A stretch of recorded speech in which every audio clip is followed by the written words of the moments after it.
Honorable members, let us pray.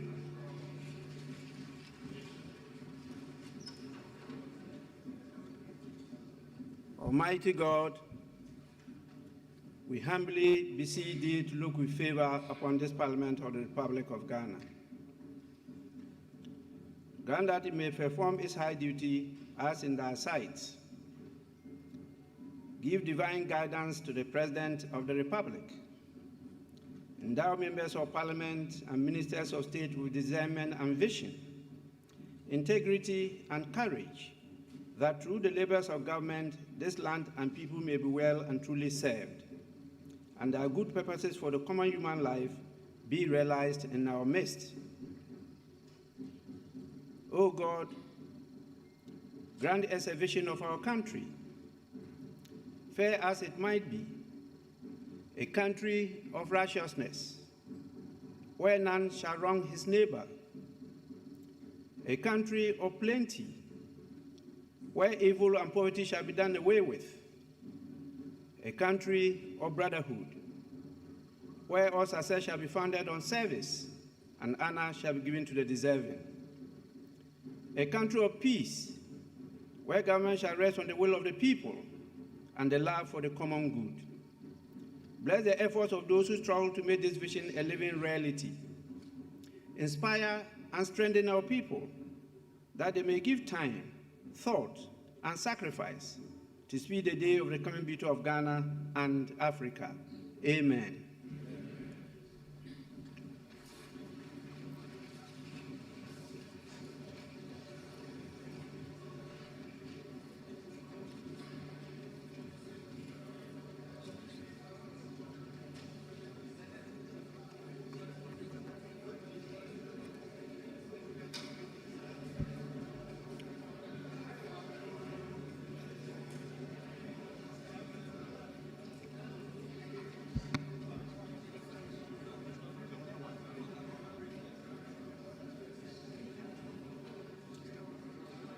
Honorable members, the Prime Minister of the Republic of India has been scheduled to address this August House today.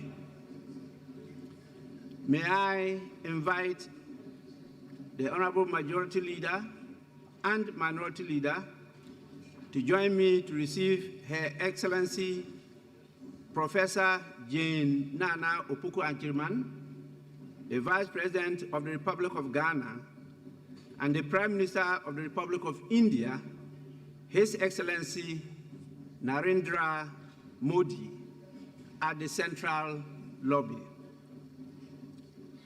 Honorable leaders, we may proceed now.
I'm 200.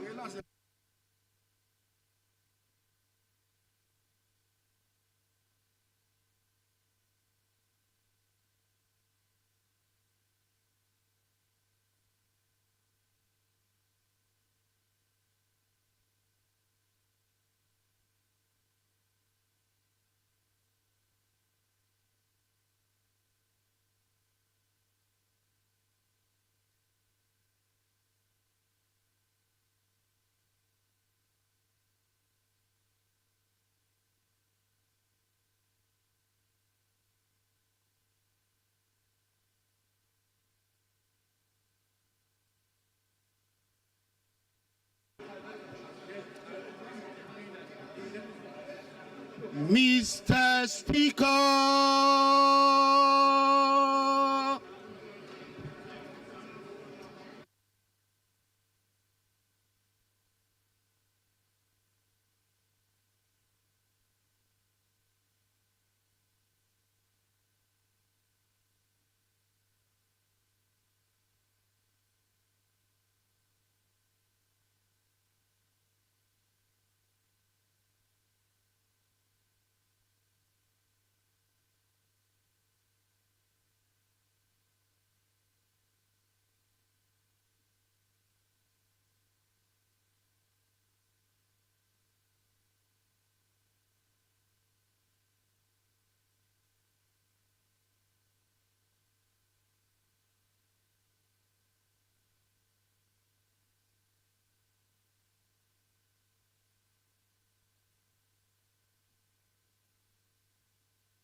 Honorable members, permit me to recognize the presence in this chamber of Her Excellency Professor Jane Nana Opoku Ajiman,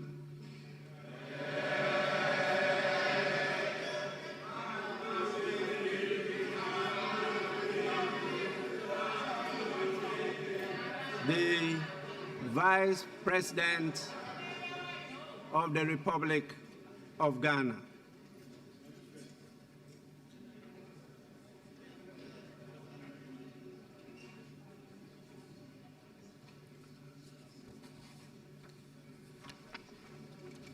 I also want to recognize, before I invite our special guests, the following people. We have the Honorable Veteran Member of Parliament, Cletus Avoka,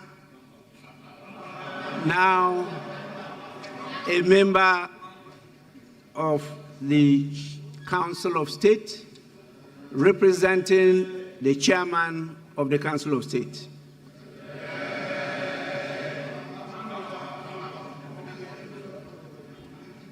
The word Bam Bam, he learned it from India.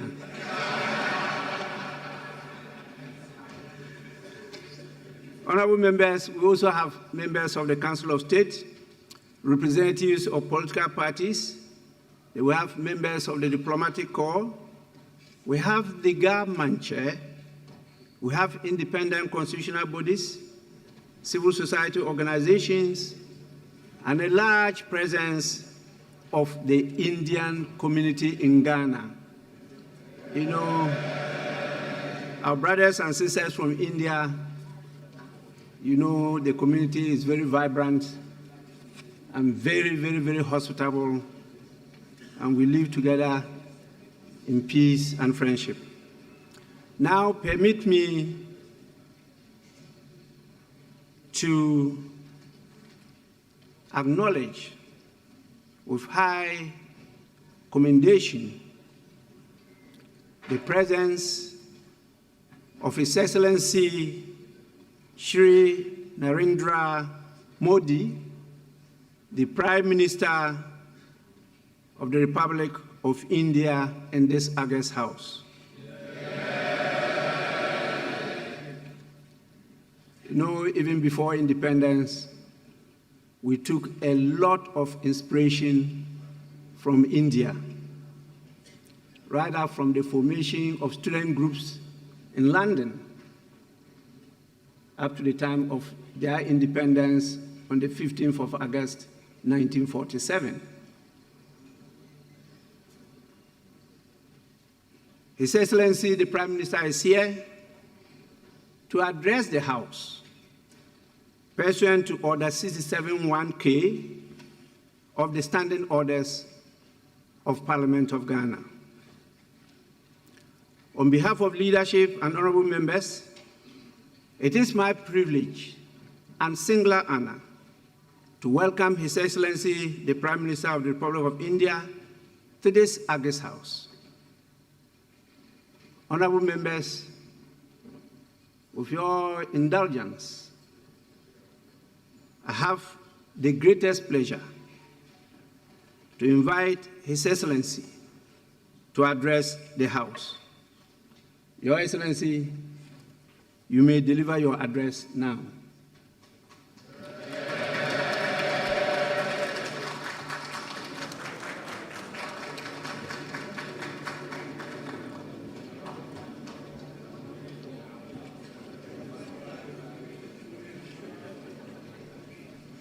The Right Honorable Speaker,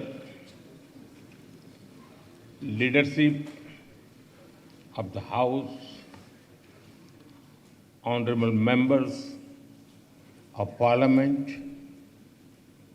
members of the Council of State, members of the Diplomatic Corps, representatives of political parties, the Gamantase, independent constitutional bodies, civil society organizations, the Indian community in Ghana, Mache. Good morning. Good morning. Good morning.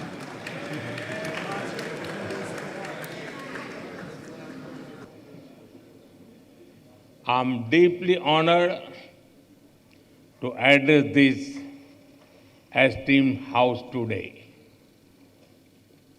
It is a privilege to be in Ghana, a land that radiates the spirit of democracy, dignity, and resilience.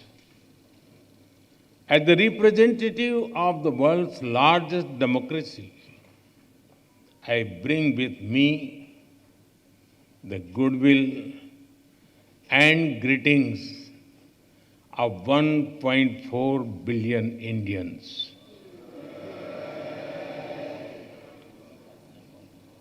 Ghana is known as the land of gold, not just for what lies under your soil, but as much for the warmth and strength in your heart.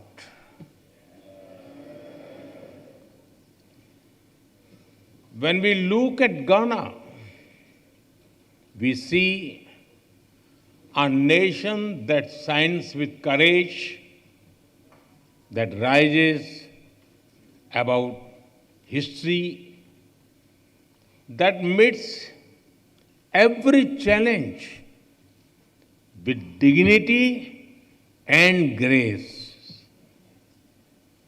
Your commitment to democratic ideals and inclusive progress truly makes Ghana a beacon of inspiration for the entire African continent. Friends, last evening was a deeply moving experience. Receiving your national award from my dear friend, President Mahama, is an honor. I will always cherish that. इस सम्मान के लिए मैं 140 करोड़ भारतीयों की तरफ से घाना के लोगों का आभार व्यक्त करता हूं।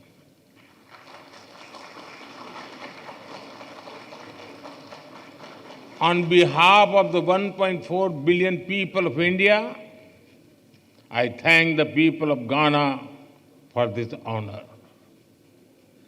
I dedicate it to the enduring friendship and shared values that bind India and Ghana.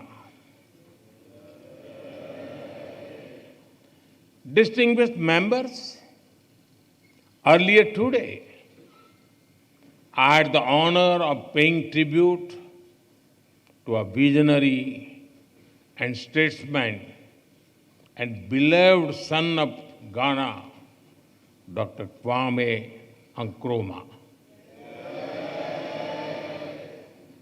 He once said, "The forces that unite us are intrinsic and greater than the superimposed influences that keep us apart." His words continue to guide our shared journey. His vision was a democratic republic built on strong institutions. True democracy promotes discussion and debate. It unites people. It supports dignity and promotes human rights. Democratic values may take time to grow, but it is our responsibility to preserve and nurture them.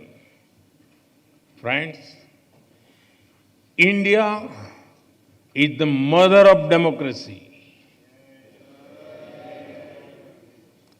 हमारे लिए लोकतंत्र एक system नहीं बल्कि संस्कार है।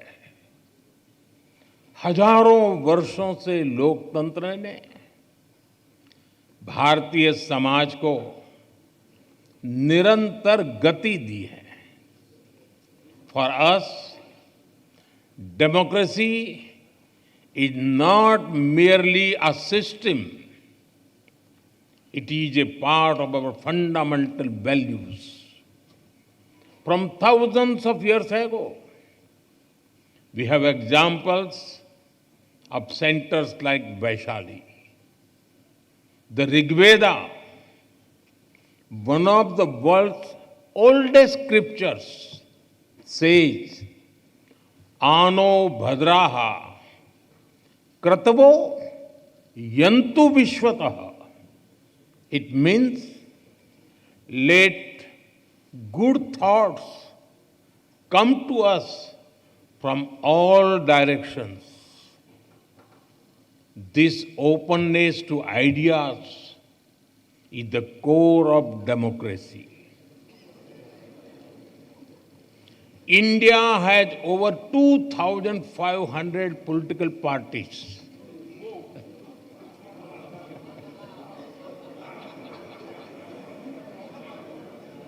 I repeat, 2,500 political parties.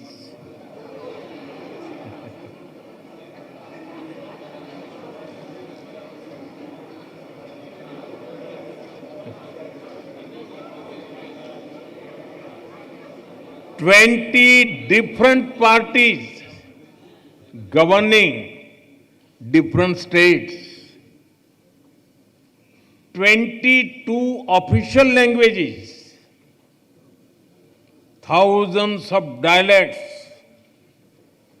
This is also the reason that people who came to India have always been welcomed with open hearts. The same spirit helps Indians integrate easily wherever they go. Even in Ghana, they have blended into society just like sugar in tea.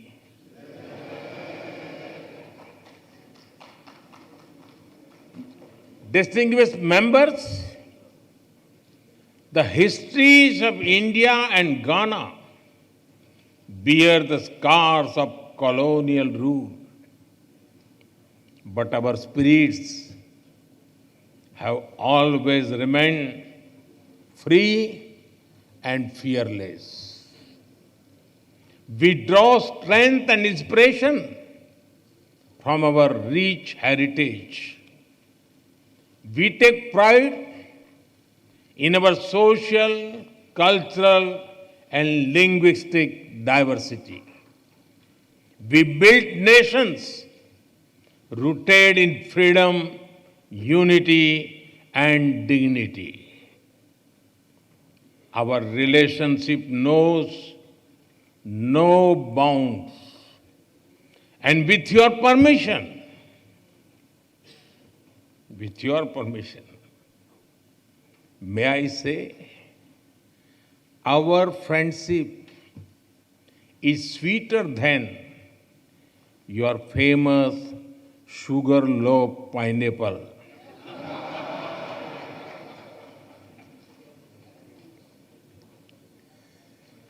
With President Mahama, we have decided to elevate our ties to a comprehensive partnership. Friends, the world order created after the Second World War is changing fast. The revolution in technology,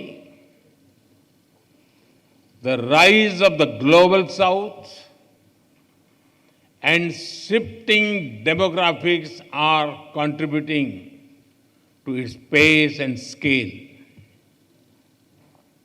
The challenges, such as colonial rule, that humanity has faced in the earlier centuries, still persist in different forms. The world is also facing new and complex crises such as climate change, pandemics, terrorism, and cybersecurity.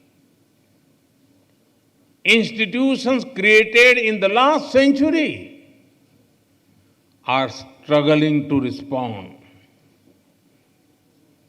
The changing circumstances demand credible and effective reforms in global governance. Progress cannot come without giving voice to the global south.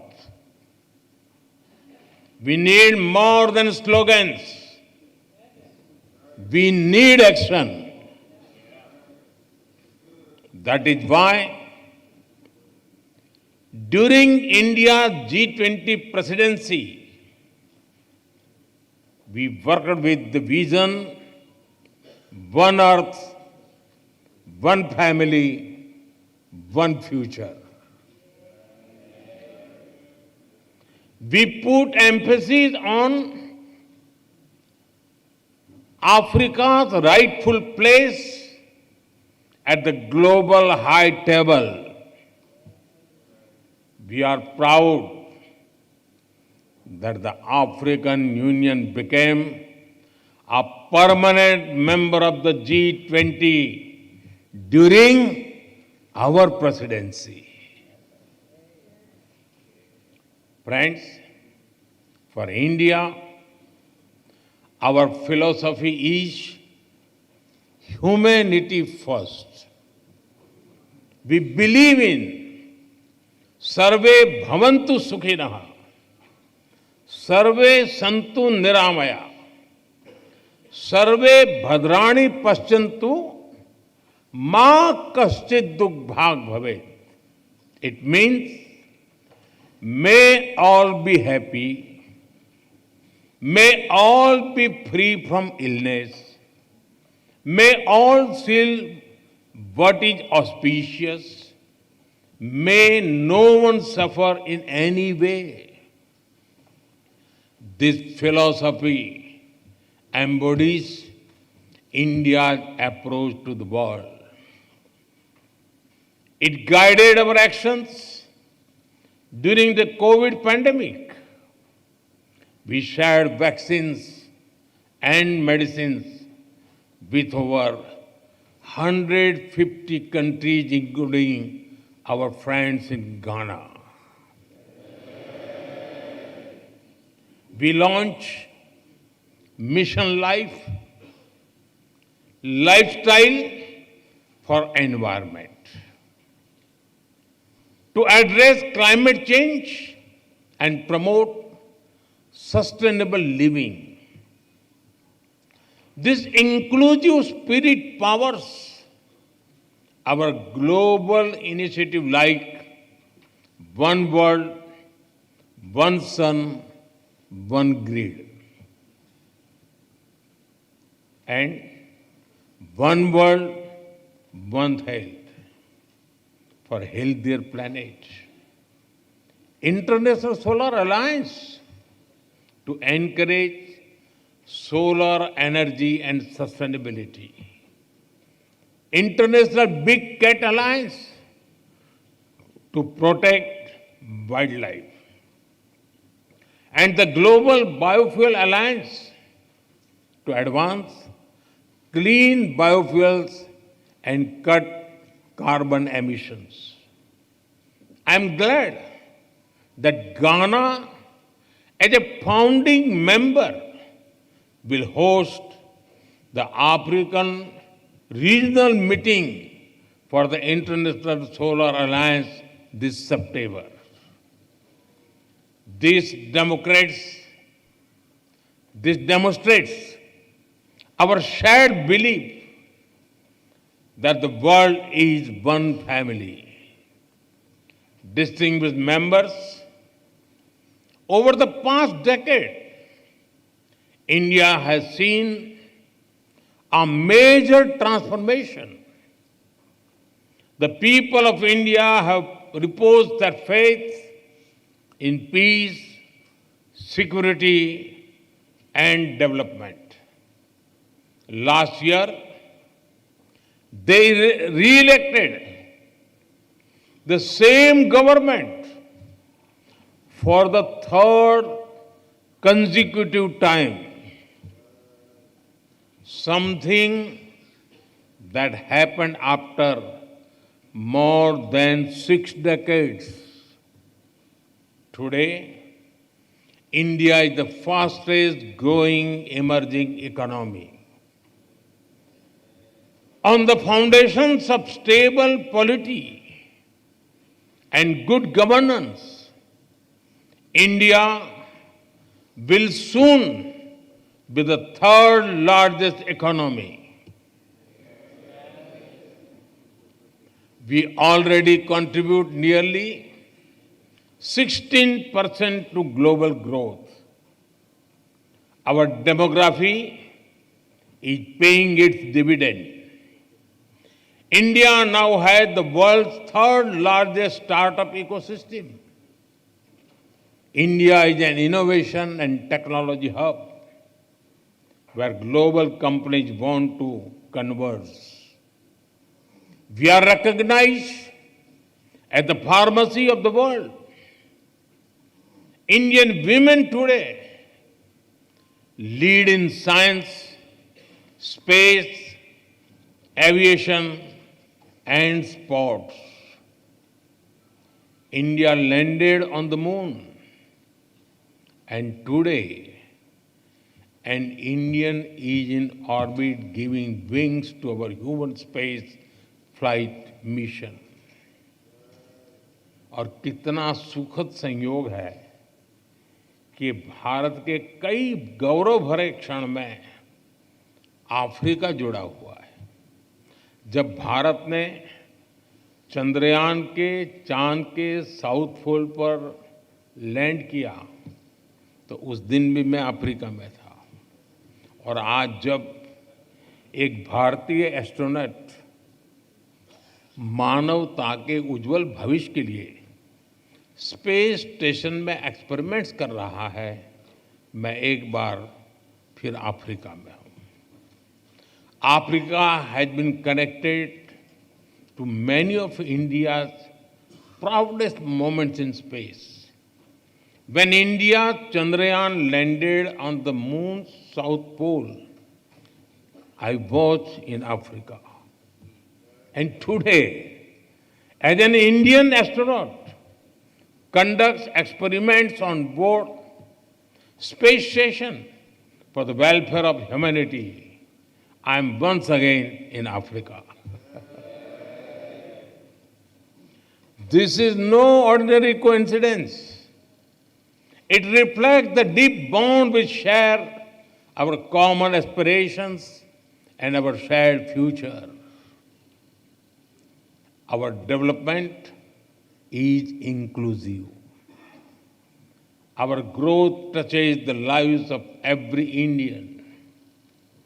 The people of India have resolved to make India a developed nation by 2047 when we celebrate 100 years of independence. As Ghana continues to pursue the path of progress and prosperity, India shall walk with you shoulder to shoulder on this road. Friends, आज global उठापटक के हर किसी के लिए चिंता का कारण है। ऐसे में भारत का लोकतंत्र आशा की किरण बना हुआ है। उसी प्रकार से भारत की विकास यात्रा ग्लोबल ग्रोथ को गति देने वाली है। विश्व का सबसे बड़ा लोकतंत्र एक ऐसा स्तंभ है जो जितना मजबूत होगा दुनिया को उतना ही सशक्त बनाएगा, वैश्विक स्थिरता बढ़ाने में योगदान करेगा। In these times of global uncertainty, India's democratic stability shines as a ray of hope. India's rapid progress is a catalyst for global growth. As the world's largest democracy, India is a pillar of strength for the world. A strong India will contribute to more stable and prosperous world.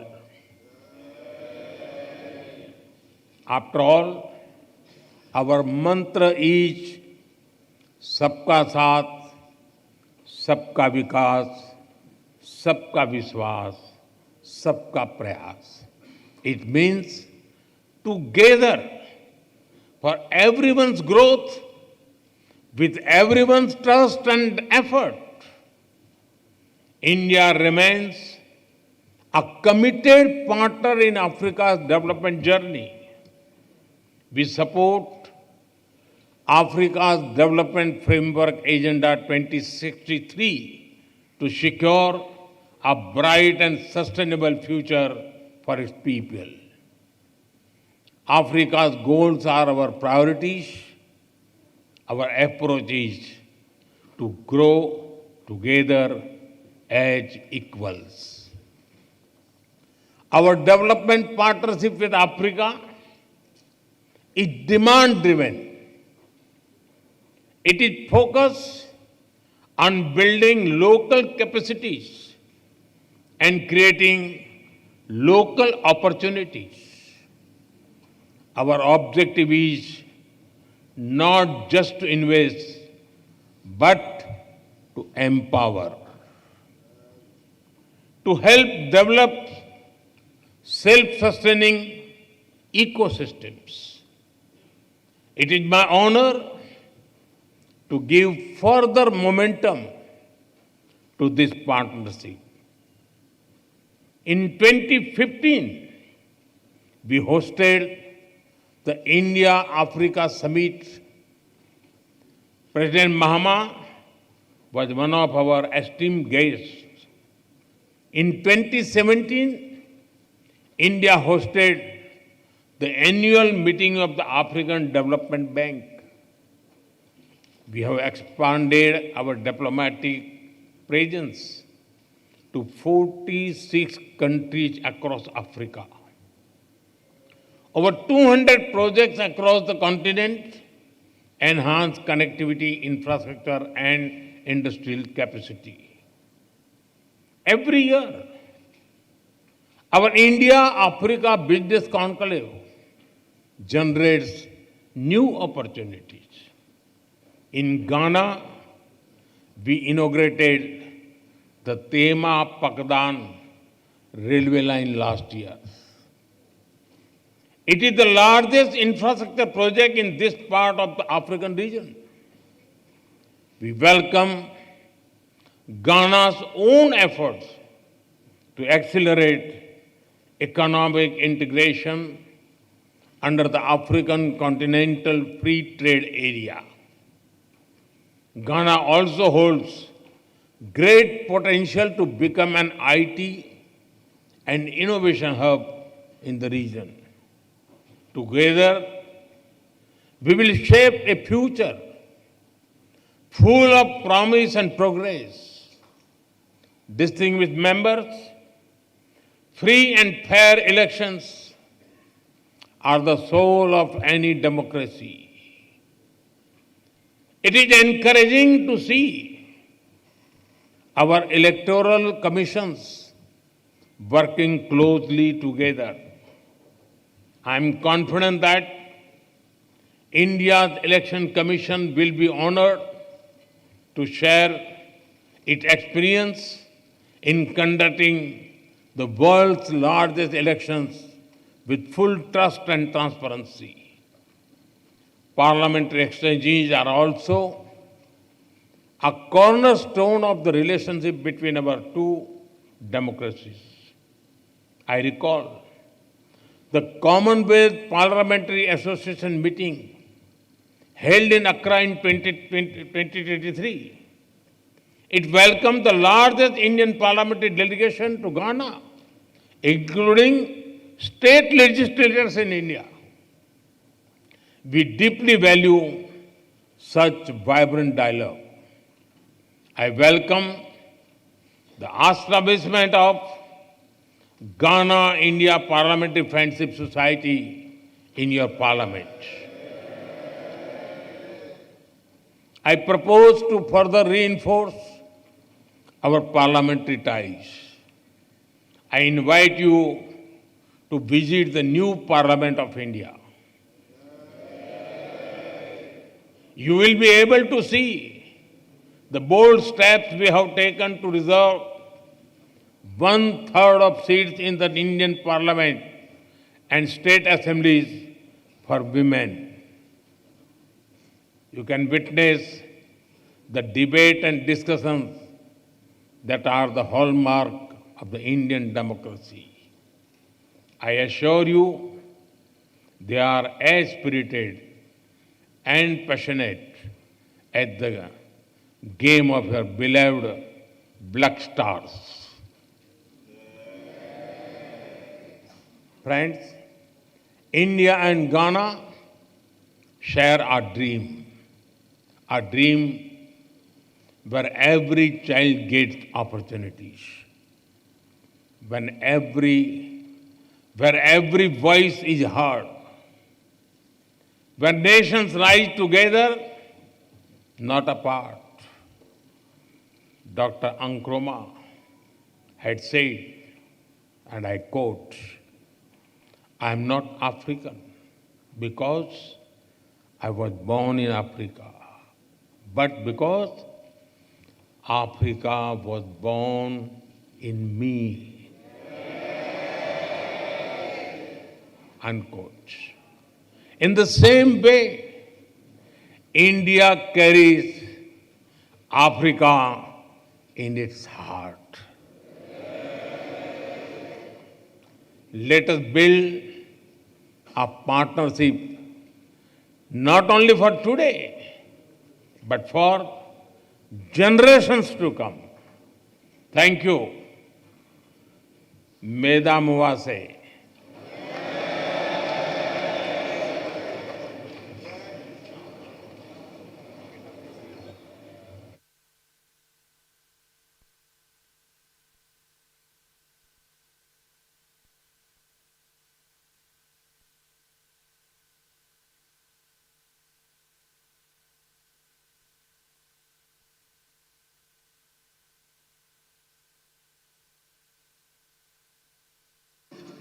Honorable members, you may resume your seats. You've heard it all. The wisdom of the Prime Minister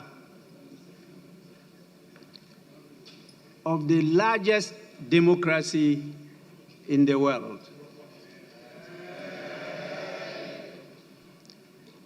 A population of more than the population in Africa.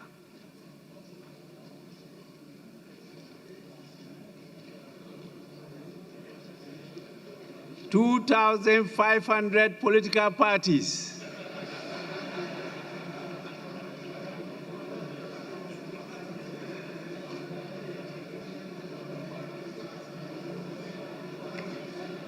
"22 official languages." No wonder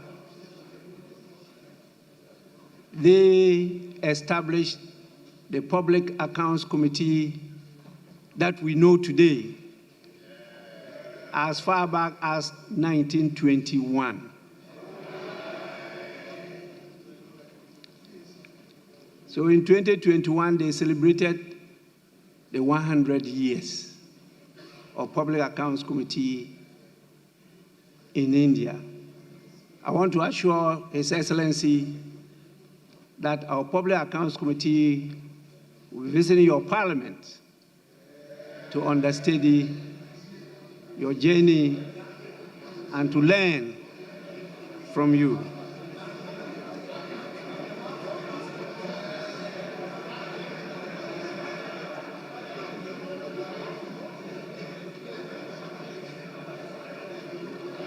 Honorable members, we definitely would have cherished the words of warmth and wisdom from our leaders, but we are seriously constrained.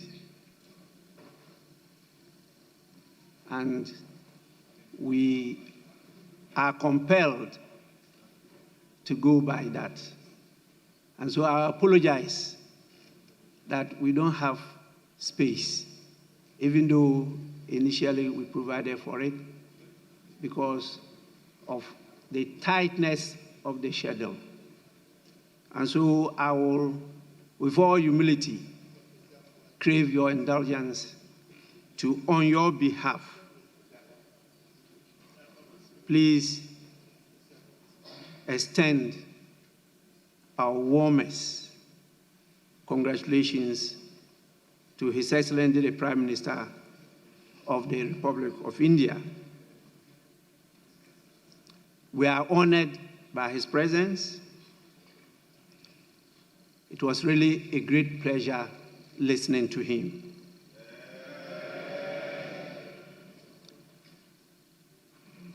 So, Your Excellency, on behalf of the Parliament of Ghana, the 275 members, that's not a large number compared to yours, I convey the gratitude of the House to you, and through you, to the good, brotherly people of India. We are extremely grateful, and with your kind permission, I will now proceed to suspend the sitting.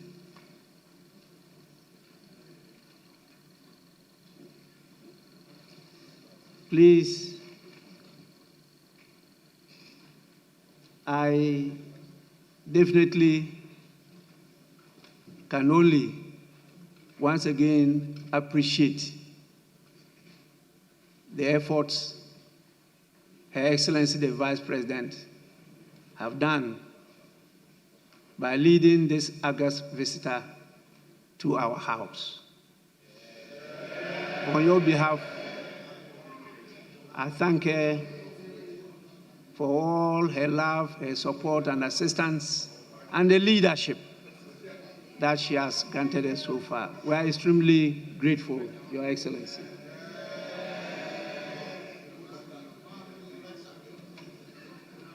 I believe I now have your blessing to proceed to suspend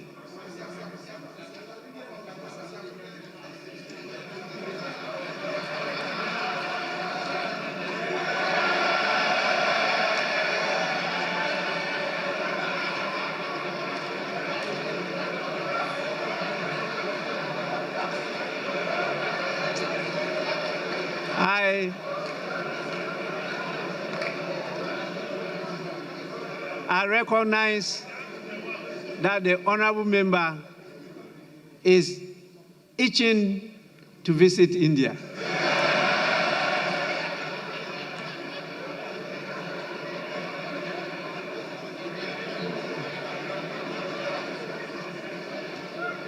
I want to assure you that I will not hold my pen from approving your proposal.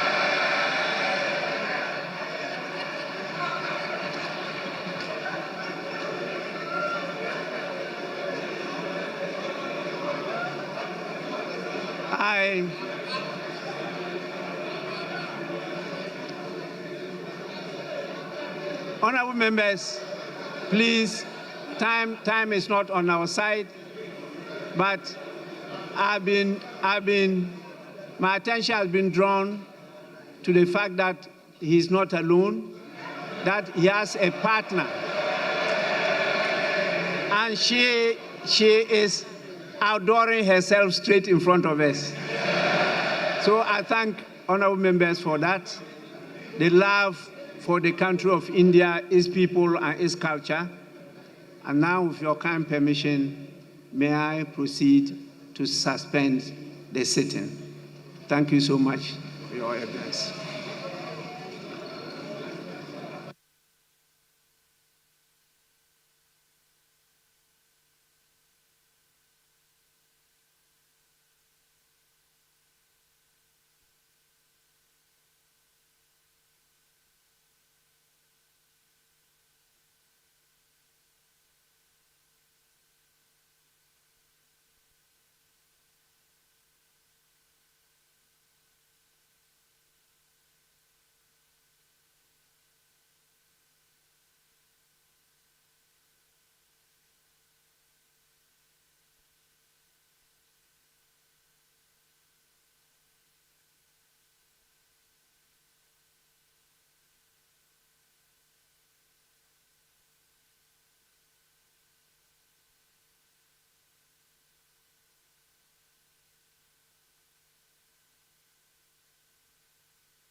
Honorable members,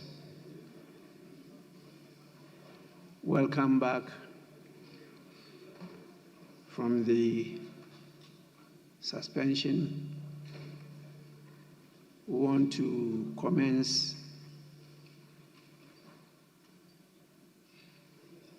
the business for today after listening to the address of our special guests. And so we'll start from item 6 on the order paper, correction of votes and proceedings, and official report. We start with the correction of votes and proceedings of Wednesday, 2nd July 2025.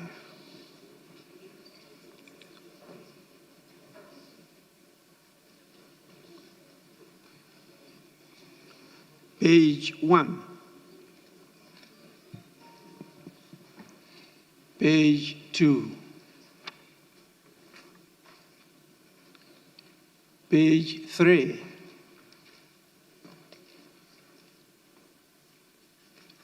Page 4. Page 5.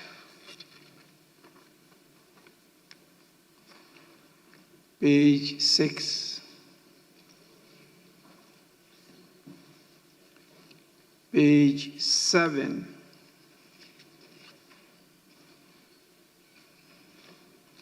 Page 8.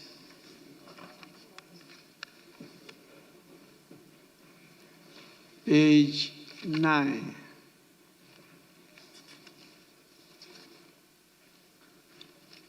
Page 10.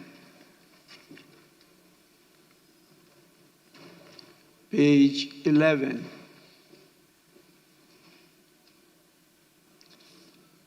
Page 12.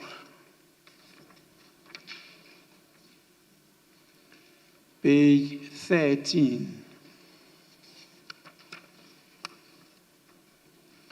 Page 14.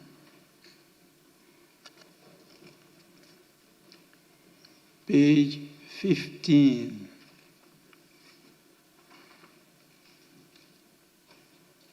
Page 16.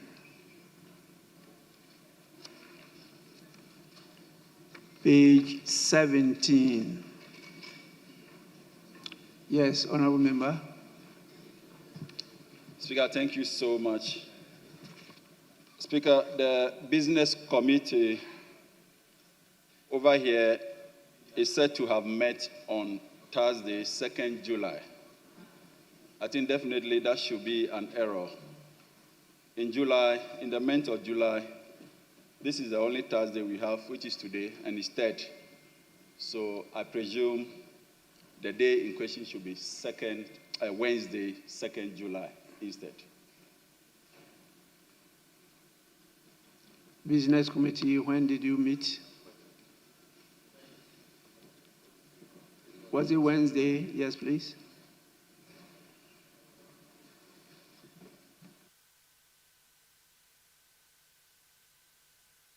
Speaker, the observation by our colleague is right. We met on Wednesday, yesterday. Table office candidate take notes. So we go back to page 18.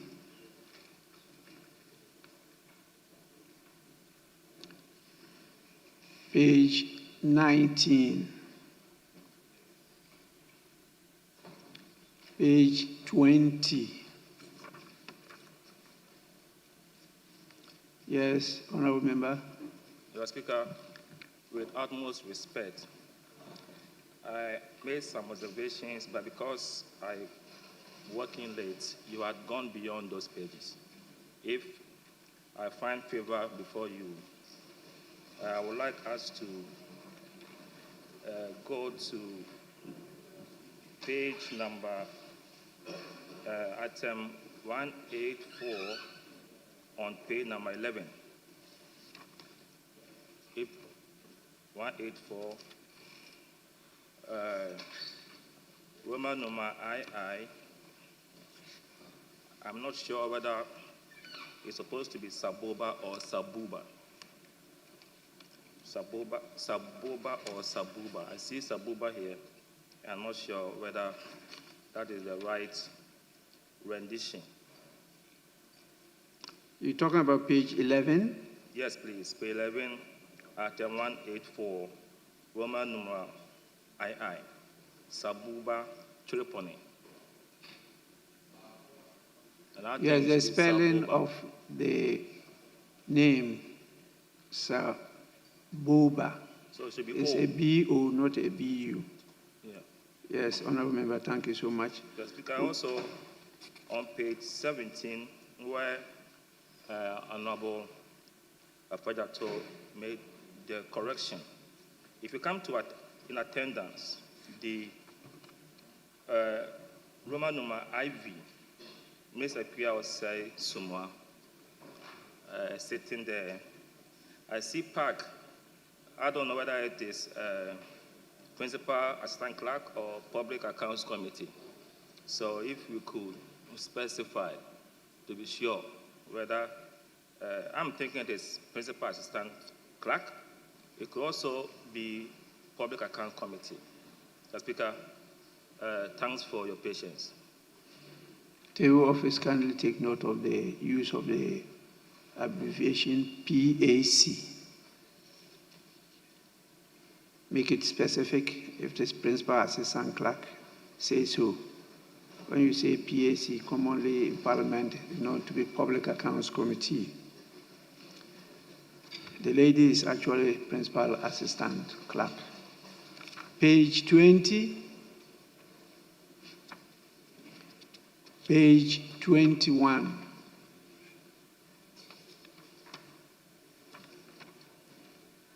Page 22.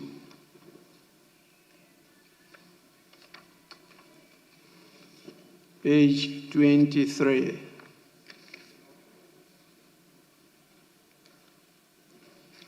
Page 23, yes. The Speaker, on page 23, Roman numeral XIX, Mr. Kristalin Su is the headmaster. The headmaster is supposed to be one word, not separated. So if we could correct that to make it headmaster one word. Thank you. No, this is what we use for the morning. Okay. Yes, Honorable Member, you are right. Table office kindly take note. Page 22, page 23, page 24, page 25. Yes, Honorable Member. Thank you, Mr. Speaker. Speaker, with respect, page 25, item II, Pastor Gideon Nimo, who is supposed to be the campus coordinator. The word coordinator is wrongly spelled. So if the clerk at table could take notice and correct accordingly. Again, Speaker, with your leave, same page, Roman numeral V, which is 5. I think the spelling for Mr. Archibald, there is R missing. Thank you so much. Yes, Honorable Members, table office, please kindly take note of the spelling of coordinator. Cross-check on the spelling of Archibald, because usually it's spelled differently depending on who your teacher was. Page 26.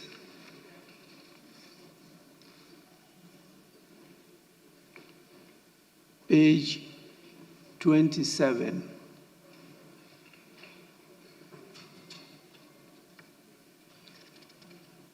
Page 28. Yes, Honorable Member. Oh, sorry, yes. Speaker, thank you so much once again.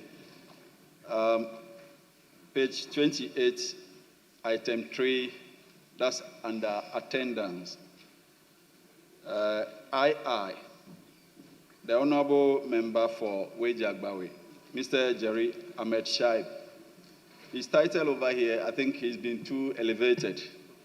It's written here, Honorable Member and Second Deputy Speaker.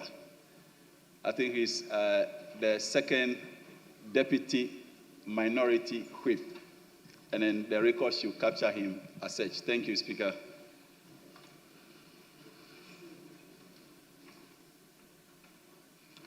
Yes, you are right, and I'm sure he will not contest that. Yes. Mr. Speaker, furtherance to that observation and your very good name. Here it is captured, Right Honorable Kingsford Alban Sumana Babin. I'm not sure whether the narration is captured correctly, but I'm thinking we refer to you as Ask Bagbin, Ask Baba. So, Right Honorable Alban Sumana Kingsford Babin. The arrangement is changed. And we cannot do that to our respected, distinguished, very fantastic, knowledgeable Speaker of the Ghanaian Parliament, who has done back-to-back on this most enviable seat. We can't do that to you. Thank you, Mr. Speaker. Yes, Honorable Member, that's why you are Professor. Yes, my name is Ask Bagwin. I mean, people have been murdering it all over the place, but you just have to accept. But it's Alban Sumana Kingsford Bagwin. Ask. If you don't know, ask Bagwin. That's how I got it in this house. Yes, Honorable Member.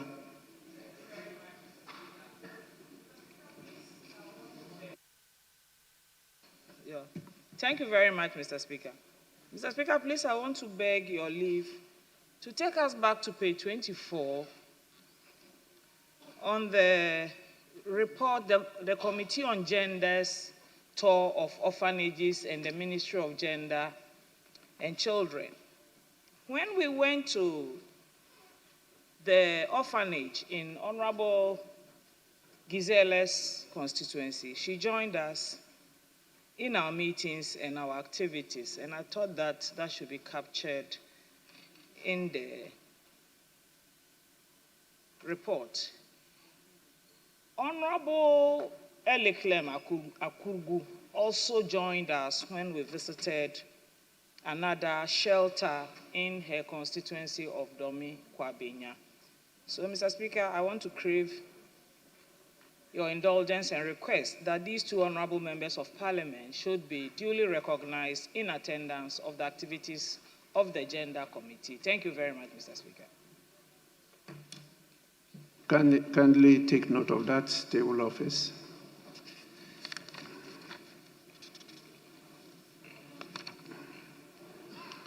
Honorable members, we're back to 29. Sorry, Prof. Mr. Speaker, so on page 28, it was the vetting of Justice Hafizata Amaliboba. But curiously, I'm not seeing in attendance any of his relations. And it is surprising that on occasion of this nature, he came alone. Apart from you being there, that I suspect that he might be your friend, none of his relations is captured. I don't know whether it's an omission or he came alone. So if the class at table could check, and if he came with some relations and friends, that should be properly captured. Thank you. Actually, you reminded me, I was not in attendance. I wasn't present at the hearings of the Appointments Committee at all. So how my name found its place there is a surprise to me. I don't know any of you who saw me there. My spirit was there. I was there in spirit. How did you see my spirit?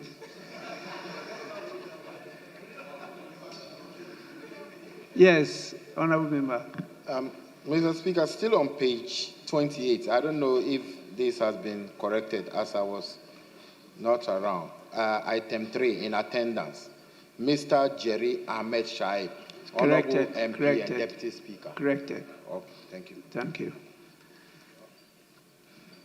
Yes, please. Thank you, Right Honorable Speaker. On page 21, Committee on Gender, Children and Social Protection. I'm a member and I was part of the team that went to Motherly Love Orphanage located at Kwabenya, but my name has been omitted. Retana Odolesoa. Thank you.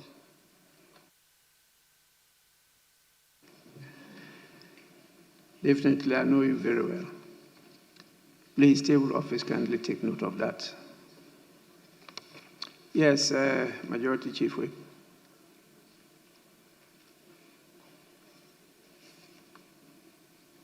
The report captures 2 meetings of the committee. So if my sister looks at page 18, her name is captured amongst those who attended in respect of the 3 orphanages that they attended. That's Save Them Young Orphanage, Great Mission International, and New Life Numbwa. Then in respect of the Thursday, 22nd May, it was Osu, Royal Seed Home, and Motherly Love. So table office should reconcile the records properly, and so that it will reflect which of the orphanages the members attended for the records.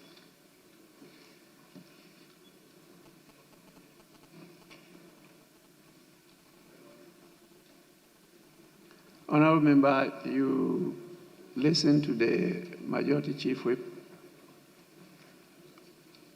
Thank you, Right Honorable Speaker. I was part of the team that went to Motherly Love Orphanage located at Kwabenya. Thank you. Yeah, so that should be corrected. Please, page 22, page 23, page 24, page 25, page 26, page 27, page 28, which we corrected, 29, page 30, page 31, page 32, page 33, page 34. Mr. Speaker. Yes, please. Mr. Speaker, with respect on page 33, under attendance, it seems our honorable brother Jerry Ahmed is seeing elevation. So you have him here captured as minority, second deputy minority chief. It should be second deputy minority chief. Thank you.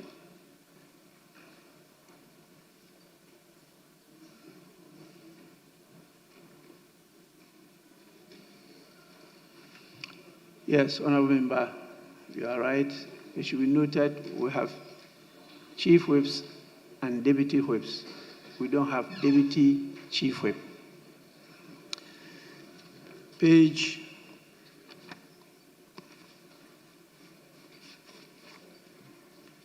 34, page 35, Page 36. Honorable members, in the absence of any further corrections, the votes and proceedings of Wednesday, 2nd July 2025 is adopted as a true record of proceedings. I have with me a copy of the official report of Tuesday, 24th June 2025. Any corrections?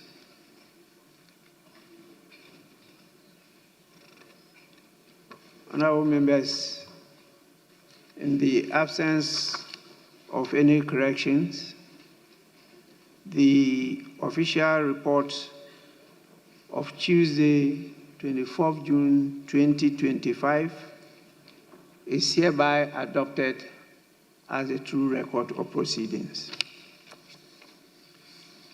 Now, item 8 on the order paper. But before we do that, let me officially inform you that we are having a test transmission live on our own channel called Ghana Parliament TV.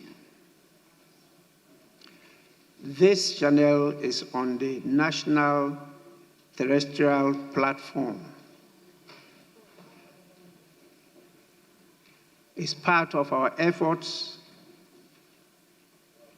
to kickstart our own station, Parliament Broadcasting. We are also live on all our own social media platforms, and we urge all to follow and participate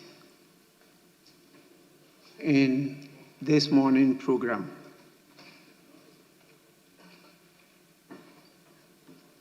Our collaboration is with our own public affairs department. In fact, it's now a subdivision, and the ICT department. So please, on your behalf, I want to congratulate our staff and leadership, because we must sustain our position as the most open and transparent parliament in the continent. I also want to inform you that we have some visitors here. As of now, I have two groups. Usually our own sons and daughters, our beloved treasure. We have from Newtown, DA Basic A School, Dodowa. There are 60 in number, and they are led by their teacher by name Caesar Alfred Bafo.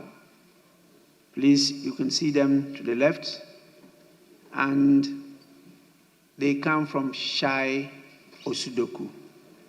Please, you are warmly welcome, and we encourage you to keep on coming. You learn more than we did, and we pray that in future you perform better than we are doing. So you are kindly welcome. You may resume your seat. We also have students from Offenso North. Offenso North. There are also 60 in number, led by the head teacher by name Francis Ewua. And definitely coming from the constituency known as Offenso North. You are warmly welcome. I know Offenso North very well. I have a family there, so I visit there from time to time. They are warm people. Thank you for coming, and keep on coming in spite of the distance and the costs. That's good investment, and I assure you in future you'll be better than those of us gathered here. You are most welcome. Resume your seats.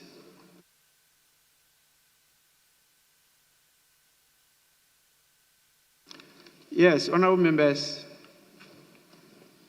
we now take the item 8, unless there's, yes, leader. Mr. Speaker, I think there's some dialogue, and we propose to suspend the questions slated under item 8 and defer to next week. So if you grant us that leave, we will defer the questions to next week. And rather, with your kind leave, take item 10 so that we can lay the papers and reports, and then we will consider a very short program for today. We will then take the business statement.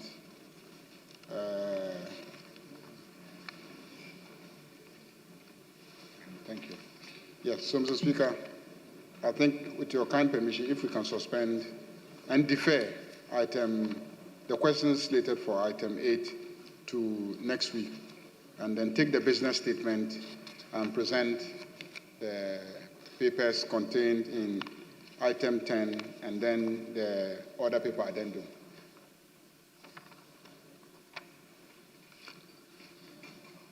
Honorable members, following the request of the Leader of the House, the questions on the order paper, page 2 and 3, numbered 76, 110, 163, 173, 174, 193, 239 are hereby deferred. They will be rescheduled, and the ministers will be informed accordingly. We now move on to item 10, presentation of papers. The following papers to present, sorry? You want to do the business statement first? Yes. So please, item 10, presentation of papers. The following papers to be presented. Yes, 10A. Are they all ready? Roman 1, 2, 3, 4, and 5. If they are, we'll allow a bow to lay them all. Performance audit report of the Auditor General on the procurement and management of medical equipment in teaching hospitals. Report of the Auditor General on the public accounts of Ghana, whole of government accounts for the year ended 31st December 2024. Report of the Auditor General on the consolidated statements of foreign exchange receipts and payments of the Bank of Ghana for the year ended 31st December 2024. Report of the Auditor General on the public accounts of Ghana, pre-university educational institutions for the financial year ended 31st December 2024. Follow-up reports of the Auditor General on the 3 performance audits in respect of regulating small-scale mining for a sustainable environment, sustainability of sports stadia in Ghana, and administration of scholarships for the GETS Fund.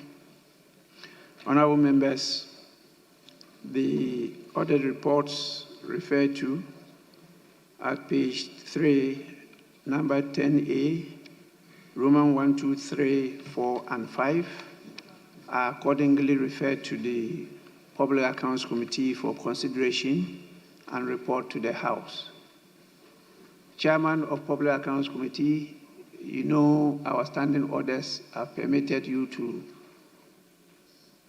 establish subcommittees of the Public Accounts Committee and then specialize on the various reports.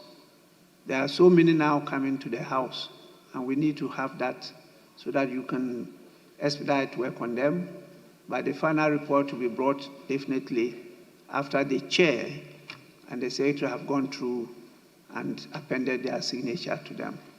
So please make sure the subcommittees are established so that you catch up. Thank you so much. Yes, before majority, the chair for Education Committee. Yes. Yeah, thank you, Mr. Speaker. Mr. Speaker, it is about the referrals that you have just made to the Public Accounts Committee. I have a suggestion to make. As we have been doing many a time, when you refer some reports to committees, you ask that the leadership of social and so committees should join them. My observation with Public Accounts Committee is that when they go through this, at times we have other reports, and then when you want to go through, you realize that it's becoming a duplication. So if they're going to take anything on education, for instance, this one on the pre-tertiary institutions, since the leadership of the Committee on Education could be invited so that we can sit in and then probably know how they are going about and what we can do when we are preparing our also annual reports on these institutions. It's a suggestion I want to put across. Thank you, Mr. Speaker.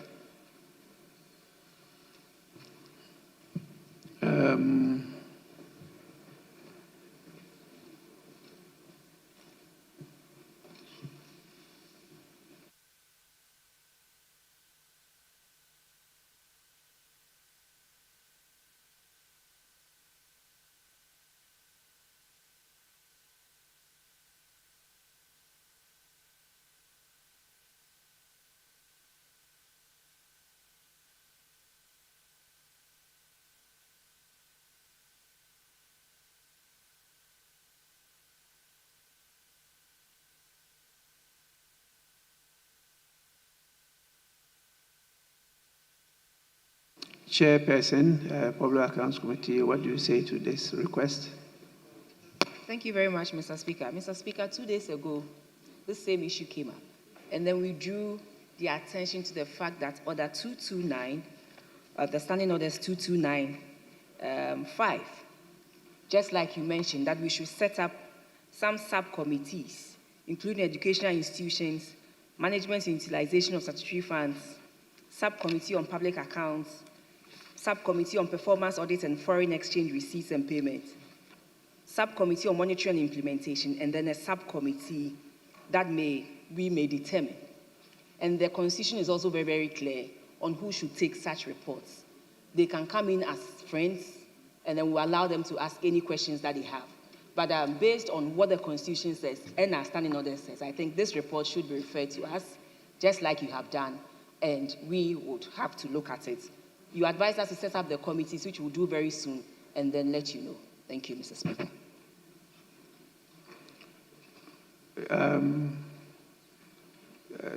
Leader, let me listen to your truth first. Yes. Thank you, Mr. Speaker. Mr. Speaker, might the same way the Bank of Ghana, BOG, comes directly under your Committee of Economy and Development. So if at least the leadership can be added to the Public Accounts Committee to look into this report. Thank you. Yes, Prof. Mr. Speaker, with utmost respect, on Tuesday this matter came up. It was debated strongly, and there was a ruling that such reports might be referred to the Public Accounts Committee. Mr. Speaker, the issue our respected majority leader raised was that because it's a performance audit, you can never examine performance audit report without looking at the financial aspect.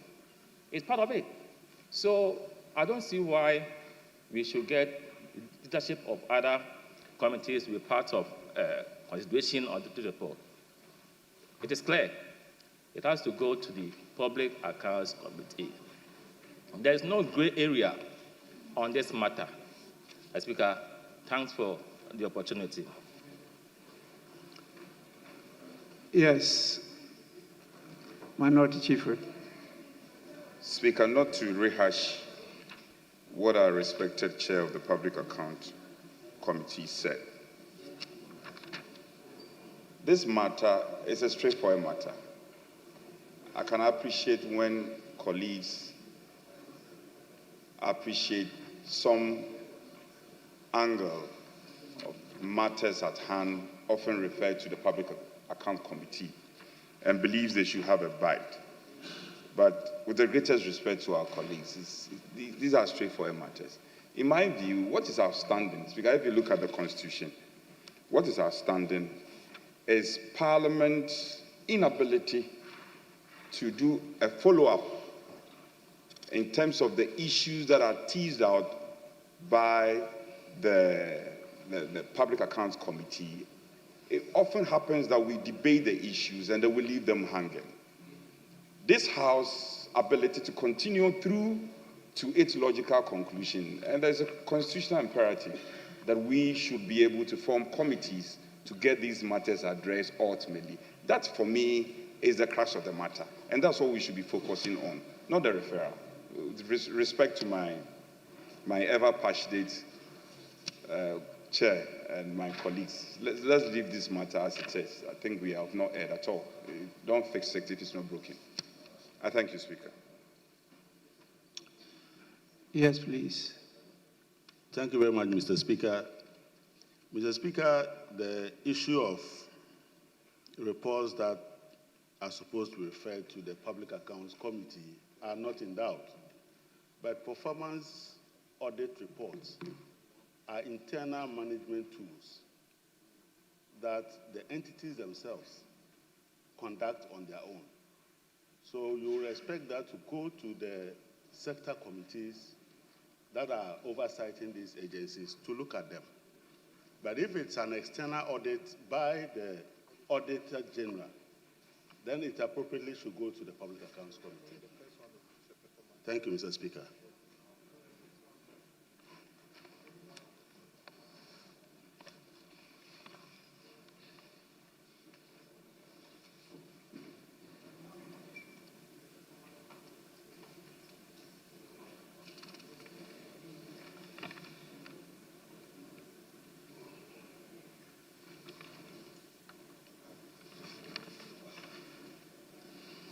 Yes, please, Leader. Mr. Speaker, 2 days ago, what came up in this chamber related to performance audit reports. And then I suggested that when it comes to performance reports and not the audit of the accounts of the organization, but an audit of the performance of the organization, it would be very appropriate for us to jointly refer it to the Public Accounts Committee and the Sector Committee, so that together they can have a sense of how the agency or the organization has performed, because the committee, the Sector Committee, oversaw the budgetary appropriations, and so we'll be interested in the performance of that sector. But if it relates to the accounts of the organization and how the monies were spent and etc., whether the processes were duly followed and etc., then that one will go to the Public Accounts Committee. We debated it exhaustively, and the first Deputy Speaker took a view that every audit of the Auditor General should go to the Public Accounts Committee alone, and that was what came up 3 days ago. So, as you can see, the Sector Committee members are of the view that performance reports, they want to participate and see how their agencies are performing. I think that this House must strengthen the monitoring and evaluation responsibilities that we have. Committees may not be able to go out there and actually do an effective evaluation of the performance of agencies under them. But when a specialized body like the Auditor General has done that performance evaluation and presented a report to us, I don't think that we should be territorial and say that because it is work that is coming from the Auditor General, it must necessarily go to the Public Accounts Committee. If it's work that comes from Auditor General but has to do with performance of an agency or an organization and not necessarily the accounts of the agency or organization, even though I know that there's no way that in looking at performance, they will not also look at the accounts. And that is why we're not even saying that refer it to just the sector committee. We're saying that do a joint referral when it is a performance report so that together they can look at it. And the sector committees will be better informed when next year's appropriation comes and then the allocations to the same agencies are before them and they are evaluating the performance of the agency before approving or recommending for approval the estimates and allocations to those agencies. It will just make things better. And I don't see why we should be so territorial and say, even though it is about education, as a Public Accounts Committee, we should be allowed to set our own education subcommittee when this House already has an education committee. And it is a report about education, performance of educational institutions, not the accounts of educational institutions, but their performance. So, Mr. Speaker, I plead that we should rethink that. Your first deputy ruled on it 3 days ago. We are not challenging his ruling, but Right Honourable Speaker, you may want to take time, think about it, and then give us some direction at a future date or now.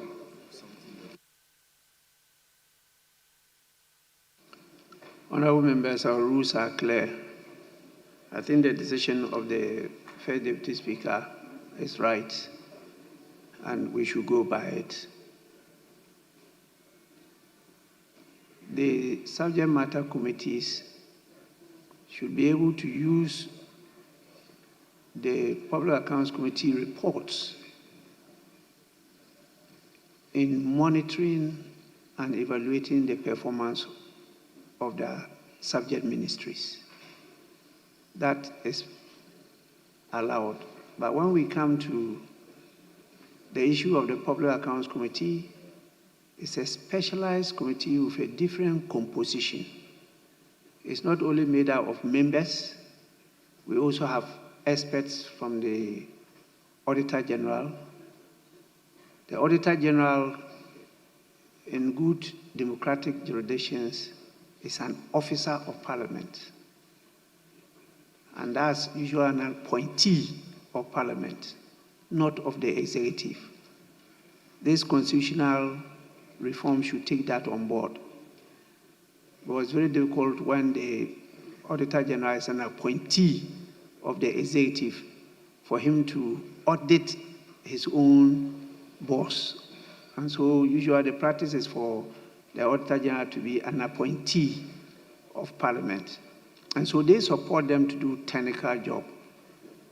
And the other sector committees can rely on that technical job in overseeing the performance of the sectors. So let's go by the initial ruling of the First Deputy Speaker. But as you know, our rules don't permit us, after a decision is taken during the meeting, for it to be revisited again for discussion. And so members, please save us this trouble of having to bring Speaker to try to review decisions of his deputy. That definitely is not a good practice too. So let's take it as decided, and then we'll move on that. If during the course of it we had challenges, definitely we can always look at our standing orders again. Yes, Majority Leader.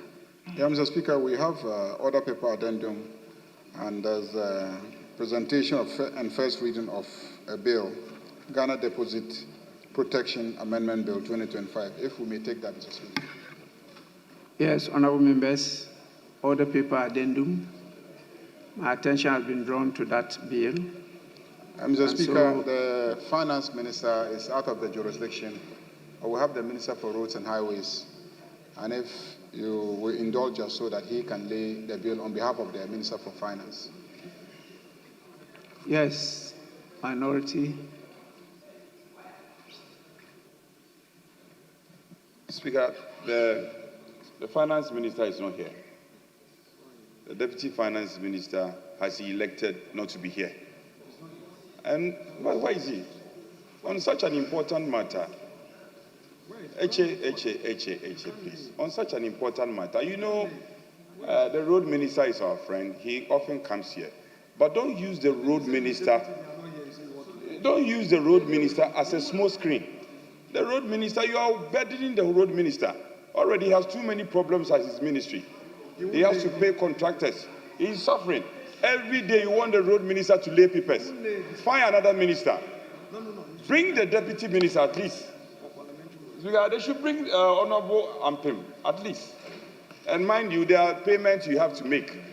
And tomorrow is a holiday. There are payments that the finance minister has to honor. He still hasn't honored them. Go and get the deputy minister.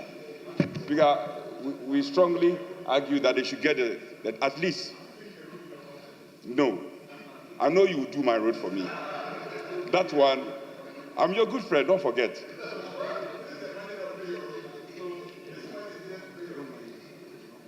Get the deputy minister. Please, don't intimidate the minority chief whip.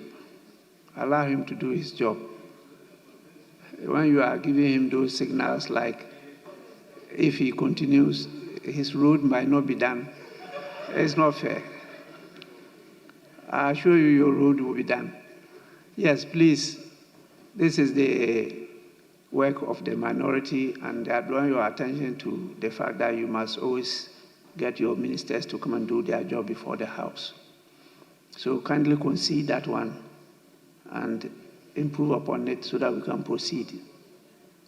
That is so, Mr. Speaker. Indeed, I pleaded with them. I pleaded with them this morning, and that is why they agreed that we should even do the order paper addendum and then lay this bill this morning. We negotiated to make it a very short sitting today so that we can start our journey for a long weekend. Mr. Speaker, we can start our journey for a long weekend. So I'm pleading with them, and Mr. Speaker says after I've pleaded with you, he will now allow the Roads Minister to lay the bill on behalf of the Minister for Finance. I've heard my friend, the minority leader, whispering to his front bench that they should insist on the Deputy Finance Minister being in the chamber. My brother, why are you doing that? What is the problem? You and I, we had breakfast, we enjoyed ourselves this morning. Honorable members, please. Yes, Chief. I know the chief who has been whispering. He has been whispering to him. So he's under the impression that I've also been applying the same formula. Our formulas are different. Our approach and formula are different. So I am aware the engagement you had with the Honorable Habib was to the effect that we defer the question on local government. But Speaker, for the love of our country, and I know how desperate you are, if we don't do this one, you won't have money to pay contractors. That's how desperate you are. You should be applauding the minority. We warn you, you won't listen. Anyway, for the love of our country, Speaker, we will allow the road minister, but he shouldn't forget, there are things he has to do. Road minister, there are roads in my constituency. So, Speaker, on that score, we will permit him to do the laying of the paper. I'm happy that sometimes you can be friends. We don't see that often. And please, let's see that you work together and you build consensus. Please, Minister, Roads and Highways, you may do so now. An act to amend the Ghana Deposit Protection Act 2016, Act 931, to enable the Ghana Deposit Protection Corporation to better achieve the object of protecting a depositor from loss as a result of the occurrence of an incurred event in respect of a member of the scheme, to support the development of a safe, sound, efficient, and stable market-based financial system, to ensure that the Ghana Deposit Protection Scheme conforms to international best practice, and to provide for related matters. Honorable members, the Ghana Deposit Protection Amendment Bill 2025 is referred to the Finance Committee for consideration and report to the House. I encourage the leadership of the Committee on Economy and Development to participate in the deliberation of this matter. Please, any more? If not, I hand over to the First Deputy Speaker. I have some delegation waiting on me. First Deputy Speaker, take the chair. Okay, so we'll take the business statement. Honorable members,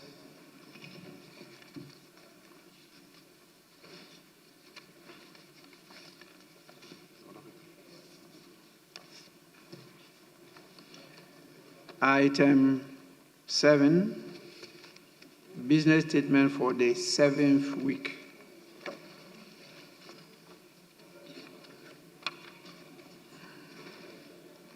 Chairman of the Business Committee,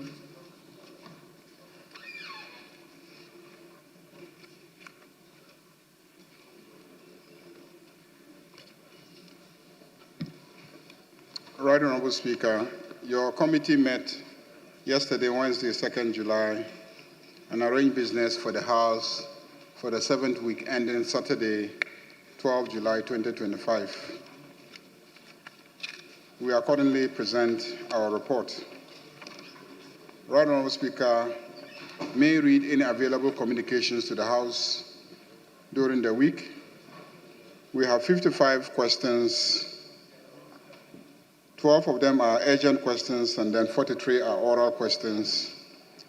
And the ministers who will be answering those questions include the Minister for Trade, Agribusiness and Industry, the Minister for the Interior, the Minister for Transport, the Minister for Roads and Highways, Minister for Works, Housing and Water Resources, the Governor of the Bank of Ghana, the Minister for Food and Agriculture, Attorney General and Minister for Justice, the Minister for Defense, the Minister for Health, the Minister for Local Government, Chieftaincy and Religious Affairs.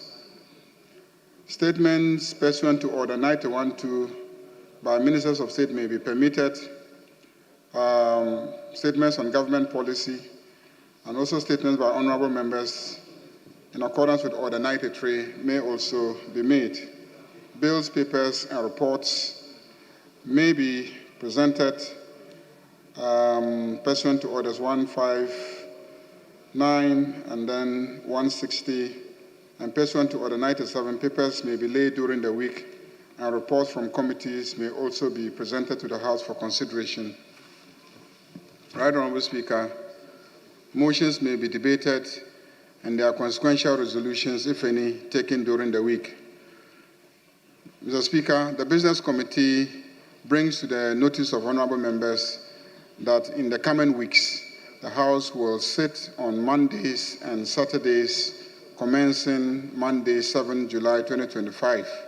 This will allow for the maturity of some legislative instruments before the House adjourns sine die. Right Honorable Speaker, Business Committee also is announcing to the House that we have begun test transmission of proceedings of this House live on national television on a channel that is known as Ghana Parliament TV. It is the first stage.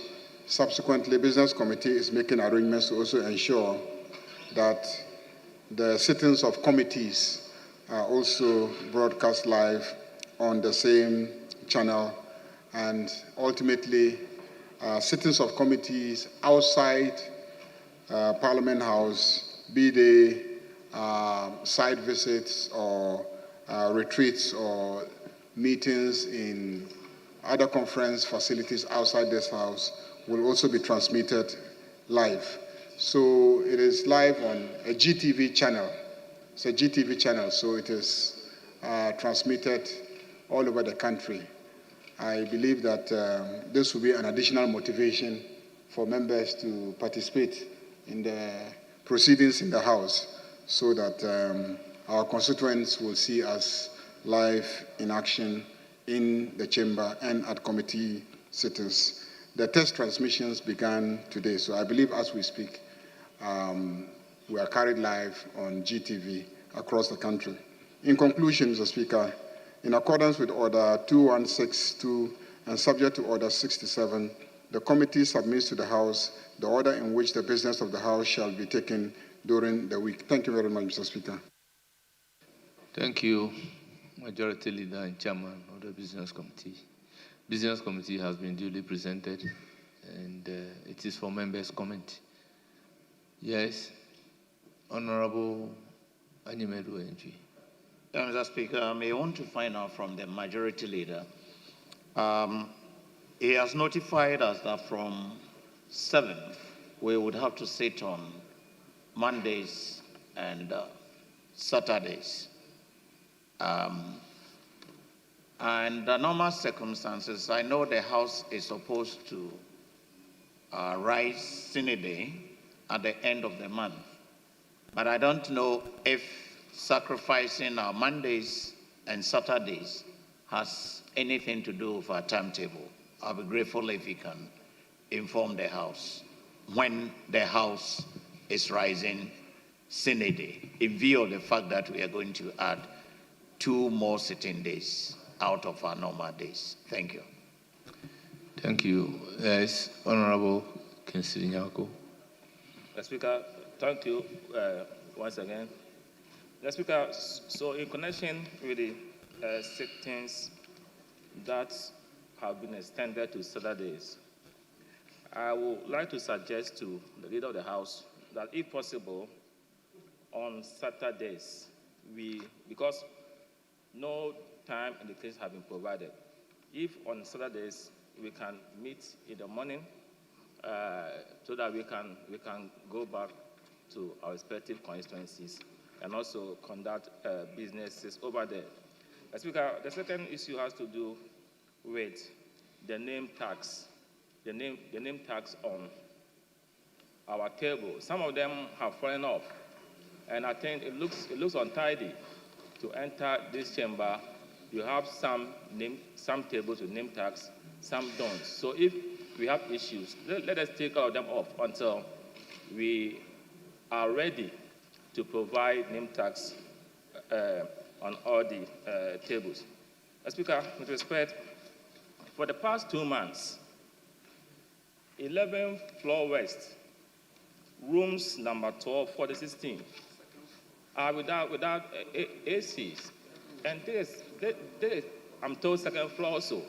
Speaker, you cannot sit in your room to even study or receive visitors. It's like hell. 2 months is too long a time. I'll be happy if the House Committee will do something about that. Also, regarding papers on the console, Speaker, if the ICT department is not ready with configuring their system, I will plead in all humility that they should provide us with the hard copies of the papers so that we can have, because we need to keep some in our archives. There's no provision for archiving these papers on the console. So yesterday's order paper is no longer on the console. So how do you make reference to it? So please provide us with these papers for us to have the full complement of them and keep some for references. Let's look at the last issue has to do with, just this week, we've heard in the news that some 33 excavators developed wings and they flew. They disappeared. And there is a warrant signal that 40 excavators that were seized and placed in the custody of the police. And all of a sudden, they became like beds, and 30 of them cannot be found. There is a worrying development that we need to find answers to. With respect to you and the leader of the House, if we can get the Interior Minister here to explain what are the circumstances that led to the disappearance of these 33 excavators and their whereabouts. Thanks for your patience in indulging me. Thank you. Yes, Honorable Habib. Thank you, Mr. Speaker. Mr. Speaker, mine is tied to the question Honorable Anyimedu asked, when we'll be rising. Chairman, mid-year budget, if actually is the case that we are scheduled to adjourn Senate Day by the end of this month, the business statement that you provided is up to the 12th of this month, meaning we will have about 2 weeks. But there's no indication as to when we will be, or we should be expecting the mid-year budget. And also with regards to what Professor Nyaku concluded on, the, I don't know what I should say, excavators missing, vanishing, if there is the need for us to schedule the Minister for Lands and Natural Resources to brief us on the Galamsey fight. Our water bodies are polluted, even to an extent that it's destroying our farmlands. And some farm produce they find not being so good. And I know that there is a schedule for the BOG concern that was raised by the Minority Chief Whip. So if we can get the minister responsible for lands, because the administrator of the Minerals Development Fund was now the one leading the charge for the season of the excavators. I don't know whether it is now the case that your CEOs and administrators are now those who are fighting the Galamsey, and for that matter, they lead task force to go and arrest people. We should know who is in charge with regards to those things. And then, Chairman, an issue at Ghana Water. About 281 staff have been dismissed, just like about 99 or 100 were also dismissed, rather, from BOG. About 281 have been dismissed from Ghana Water. If we can get the minister for works and responsible for works and housing, so that we'll see the circumstances that lead to that. I know Mr. Speaker might think that it's convenient for me to file a question, but Mr. Speaker, sometimes it's not everything we file questions, but at least if we get briefing, and then he briefs us on those circumstances, because these are people, many of them are family men and women, they are crying every day, their jobs have been terminated. We need to know why. It should not be a political football that we are playing, to an extent that when there is a change of government, then Ghanaian workers lose their job. So, Chairman, if it will find space for you to program the minister responsible for works and housing. And then the last one, I know you will respond to say that the president is being responsible. Yesterday, news out there, I was expecting that the speaker would have been able to brief us under item 3 from our order paper that has to do with the message from the president with regards to the outstanding 4 deputy ministers or ministers to make it 60. You cannot say he is done until there is an official communication from the speaker. Left to me alone, nothing is done, because the speaker is the one who will read it and refer it to the committee, the first deputy speaker, chair. There is nothing like that. So to this house, it's still something on the on the social media. Lastly, Mr. Speaker, I mentioned it to the majority leader and the chairman of the business committee. We heard that the president launched or the 24-hour economy. Parliament, as important as we were not consulted. There was no pre-briefing to us, to an extent that it is going to cost us $4 billion for the fact that it is going to cost us $4 billion. Members of Parliament need to understand, and we need to understand why. We represent the people. The 275 members of Parliament represent the entire country. So the President cannot launch a flashy program, 24-hour economy, to many sectors. I don't know how it's going to work because we're still experiencing doomsday. So if you are having doomsday, you cannot keep lights on for 8 hours. How do you even use electricity in the manufacturing industry to run a 24-hour economy? So I think that majority leader, a committee on the whole, the coordinator or the one in charge should be able to brief us. At least they should not ignore parliaments in this important thing, unless it is the case that it is a scam, that we members of Parliament must not be informed. If it actually is real and the government really want to implement it, Parliament is an important institution, Parliament is an important player, and we cannot be asking to spend that amount of money without they come in to brief us, the representative. So, chairman of the committee, I think you should schedule that so that we get to understand what exactly contained in what the president launched, and then the 24-hour economy. How is it going to be piloted? Is it that it's going to just go on full force? Is it the case that it's going to start from certain regions, Greater Accra, Takoradi, Kumasi, or full force? We need to understand how this thing is going to work. Without much, Mr. Speaker, this is the little things that I think the majority leader should respond. I thank you. Yes, Member. Thank you very much, Mr. Speaker, for the opportunity. Mr. Speaker, we should be grateful if the venerable majority leader would take steps to make available to this House the legal framework governing all these entrepreneurship programs, the 24-hour economy, the Adjournment program, and all those that were approved in this year's budget. Mr. Speaker, the reason being that various entrepreneurship programs have run in this country. The country has expended a lot of money on these programs. Oftentimes, Mr. Speaker, the results are difficult to measure. Scandals have broken as a result, Mr. Speaker, because there is no legal framework governing them.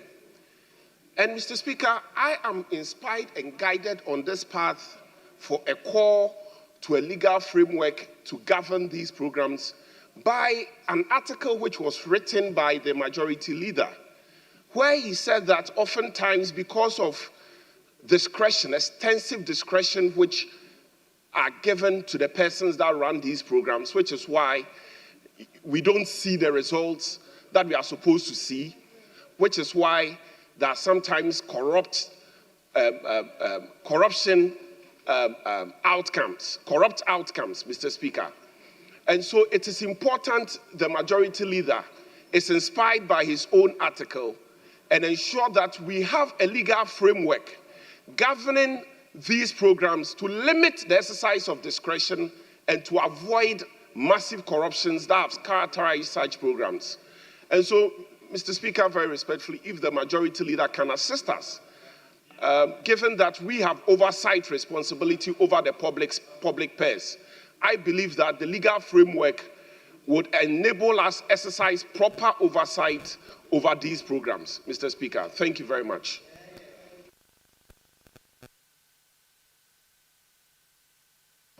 Yes, Dr. Kabiru. Thank you very much, Mr. Speaker. Mr. Speaker, just following from what my respected colleague, MP for Manshia, served. mindful of the fact that the Electoral Commission has issued a statement to the effect that some election is going to be conducted. I am mindful of the independence of the EC and the need for their work, but EC is accountable to the good people of Ghana.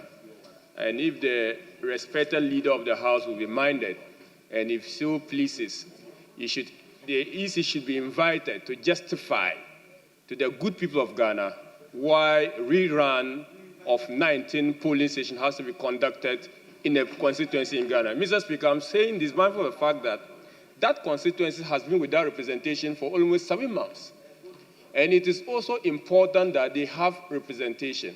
But the conduct is going to determine the stability or otherwise of the country. So my Parliament should be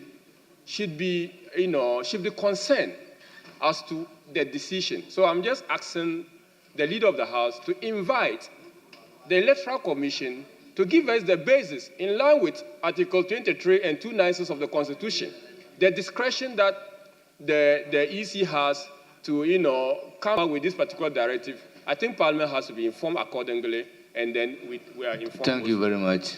Yes, Minority Chief Whip. Speaker, let me join hands with colleagues who earlier raised a matter concerning the sudden vanishing of excavators. 33 out of 40 excavators. I think is a matter that is of public interest and importance. The leader, I must commend for the achievement where now proceedings and committee meetings will be carried live. I think it's been a vision of past leaders to get this thing crystallized. And under his watch, the two leadership have put their heads together, and it's commendable. However, I think the ultimate should be concerns about the engagement of the Ghanaian public by this House. The Public Affairs Department should step up its engagement with the public, the Ghanaian people. That is an aspect I find important and quite as a missing link. Leaders spoke to the possibility of we sitting on Saturday and Monday. Generally, I'm not sure members are opposed, but there are fundamental considerations. And the Chief Whip, who I'm not sure is paying attention to me, has to do these things, the in-house considerations for the Saturday and Monday sitting. So we are in your hands. Let's make sure these concerns are sorted. Yes. Speaker, at the last, I think about 2 weeks ago, the Business Committee had resolved, following a suggestion from members who had lamented on how referrals are getting dusty and not being dealt with. And one of the strategies was to ensure that these referrals are repeated in subsequent business statements when they are presented. So we mentioned specific referrals, and then the committee leadership, i.e. Committee of Finance, they will list the outstanding businesses that have been referred to them and not being dealt with. Leader, I think you acceded to that call. We practiced it the last time, and I realize this draft is conspicuously missing. I think we should revisit that. And that will put some pressure on the committee leaders to make sure these works are being dispensed of. Speaker, last week, I related to the 2.4% increment by the PRC in terms of electricity utility. And I had also made the point that the tariffs, leader. I've also made the point that the variables are taking a nosedive. Exchange rates, inflation, weighted average cost of gas at the international market and all that. And the leader has said that. I was opting for the PRC executive secretary. The leader has said that it should rather be the Minister of Energy and Green Transition. So there was an agreement, there was a prior agreement that this should be done. It finds no expression in this business statement. So, and thankfully we don't have any briefing captured by the draft report so far. Thankfully, so there is space. So there is space. So let's make room for the energy minister to be here. PRC, 2.45% electricity tariff. Let me conclude on the galamsey. Speaker, it's heart-wrenching that farm products harvested in the areas of parts of Eastern region and you name it, its environs. I see my respected MPs here. It is reported that mercury is found in some of these farm products. It may be true or not. It's been widely reported. Now, the galamseyers are now heading to the main road, the Accra-Kumasi road. It's under threat. It's under threat. Turbidity levels of our water bodies getting out of hand. We can't be silent as the people's representatives. The Minister for Lands and Natural Resources, Honorable Amakofi Bua, who has refused, and the executive, backed by the executive, refused to bring the mining lease agreement. Anytime I raise it, majority leader will say, oh, I'm in agreement with you. I'm in agreement. It is one thing being in agreement, and it's another thing raising the matter and convincing cabinet to ensure that this agreement is brought to this house. Why would the executive take us for granted? Up to now, it's been more than a month. Goldfields that are mining. 3 months. And the people's representatives have still not seen these agreements. Coupled with the fact that water bodies are being destroyed, farmlands are being destroyed with its intended effect of food security. We can't keep quiet. Amakofi Bua will find his way here. Next week, he should be the next minister on the bill.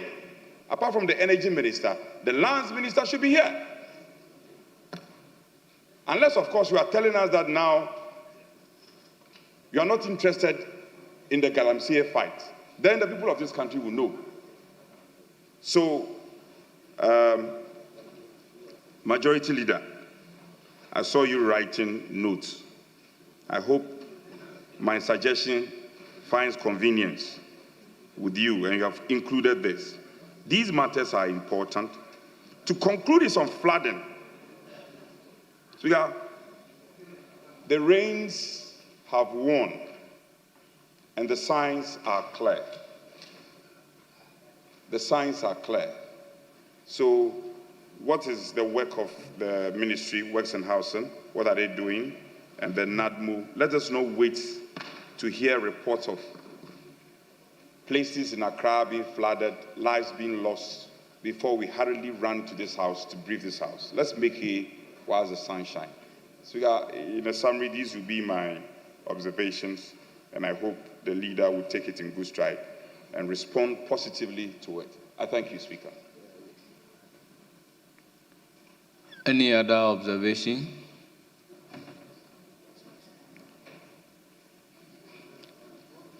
Honorable Minority Leader, if you have observation, let's take all on board.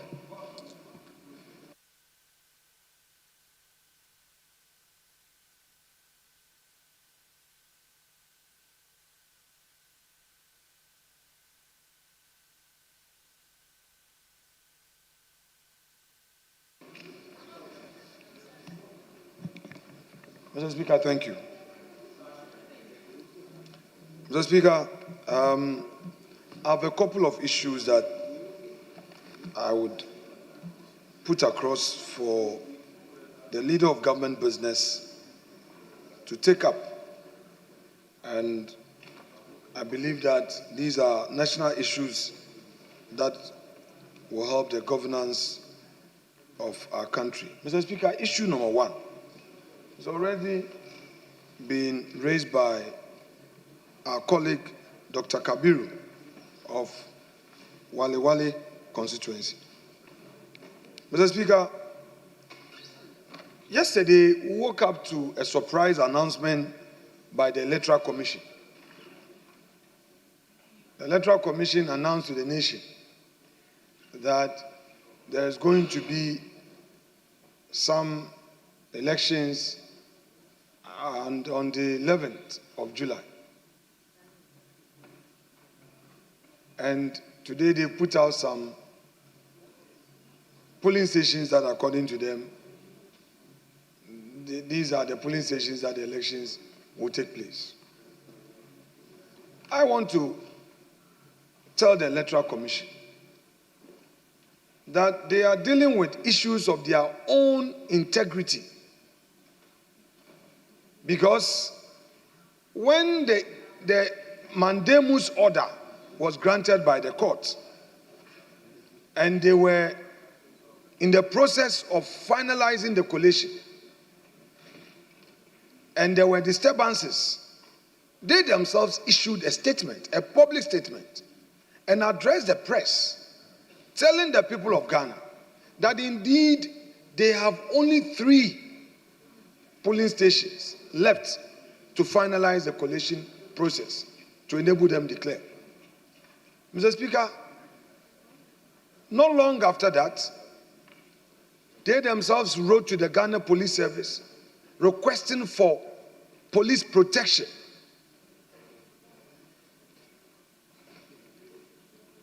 A member of this House filed an urgent question, which question compelled the EC to come here.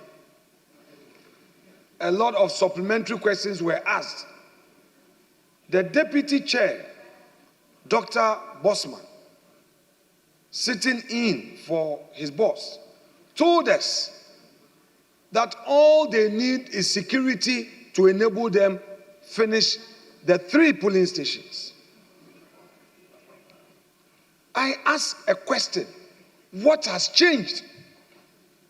Mr. Speaker, we should be careful as a democracy how we are managing this democracy. Mr. Speaker, today we have a member in this chamber from Domi Kwabenya, because when it was left with some few polling stations, EC relied on tally cards.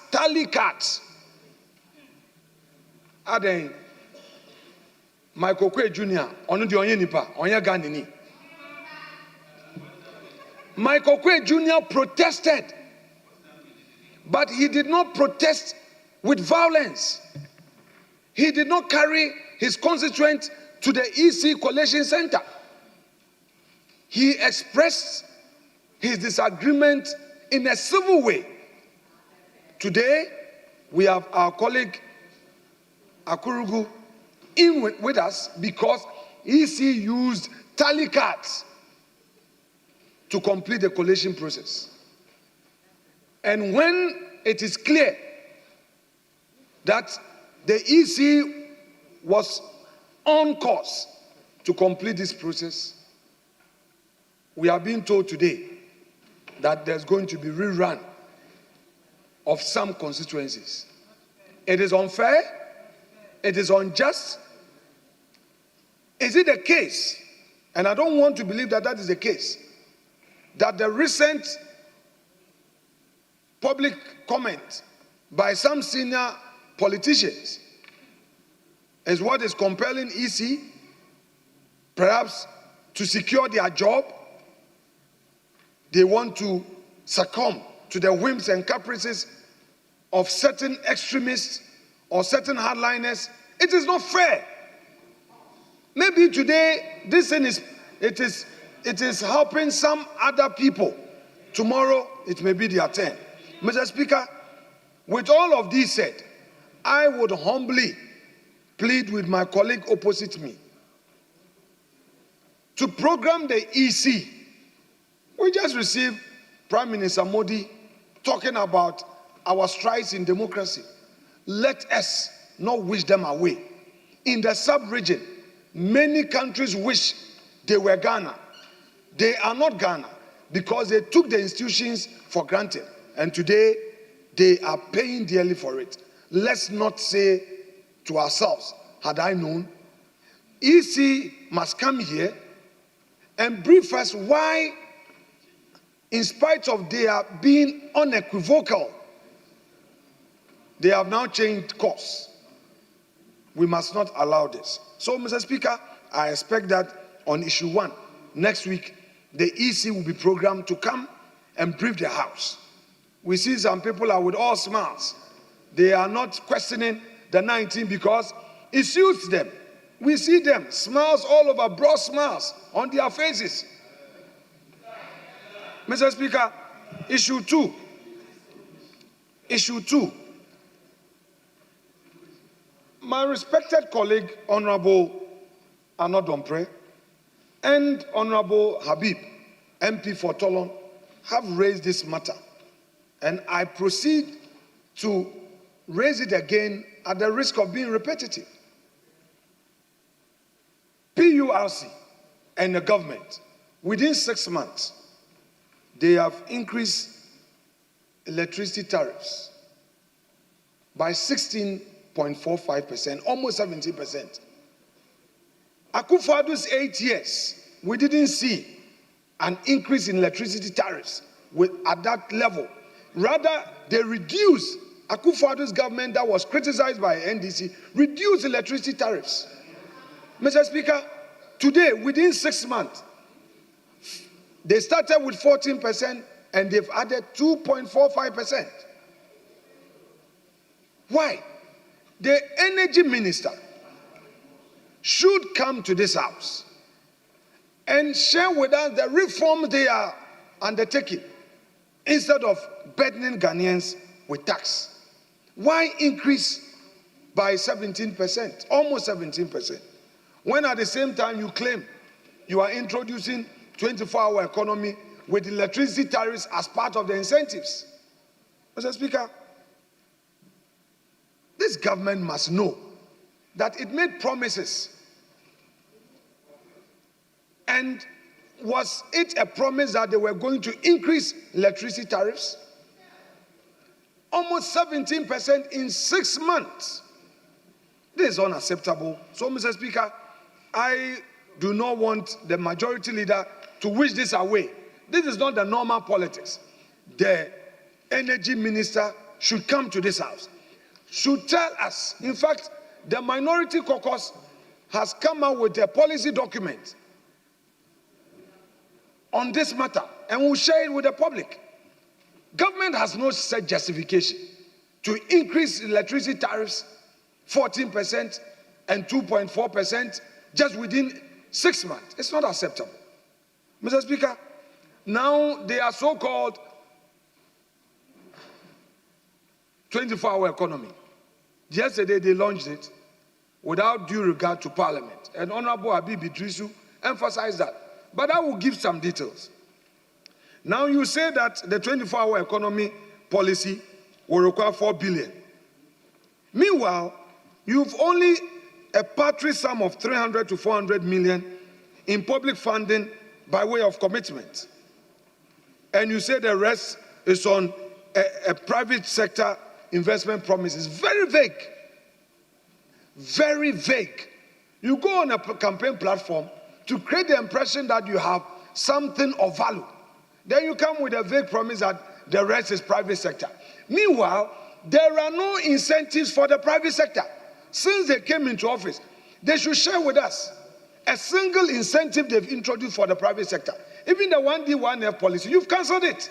Then you say the rest of it is coming from the private sector. I want to ask the government, and I want Minister, Leader of Government Business to take this on board. The heavy dependence on the PPPs and the SPVs without clarity on structure, risk sharing, or funding sources makes this vague. So they should come again. 2, non-alignment with Ghana's debt sustainability plan and the IMF program still makes this policy vague.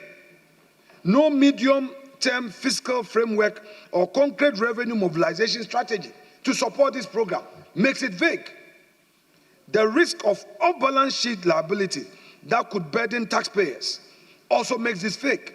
Mr. Speaker, we in the minority see this as a mere PR tool to distract from real-time economic hardship and win public goodwill. Because you've just increased tariffs. Even you introduce a levy, which the people call it Doomsday levy, the energy recovery, whatever sustainability levy they introduce. The Doomsday levy, which is going to take 4 cedi, 50 pesos per gallon of petrol that Ghanaians buy. And we had the majority leader supporting it that quote him, only 1 liter, only 1 liter. That was a majority leader. 1 liter is only. Mr. Speaker, this government should not take the people for granted. We need the finance minister to come here and brief us with proper information on this matter. Because Mr. President told us during SONA that the finance minister will brief us on this matter.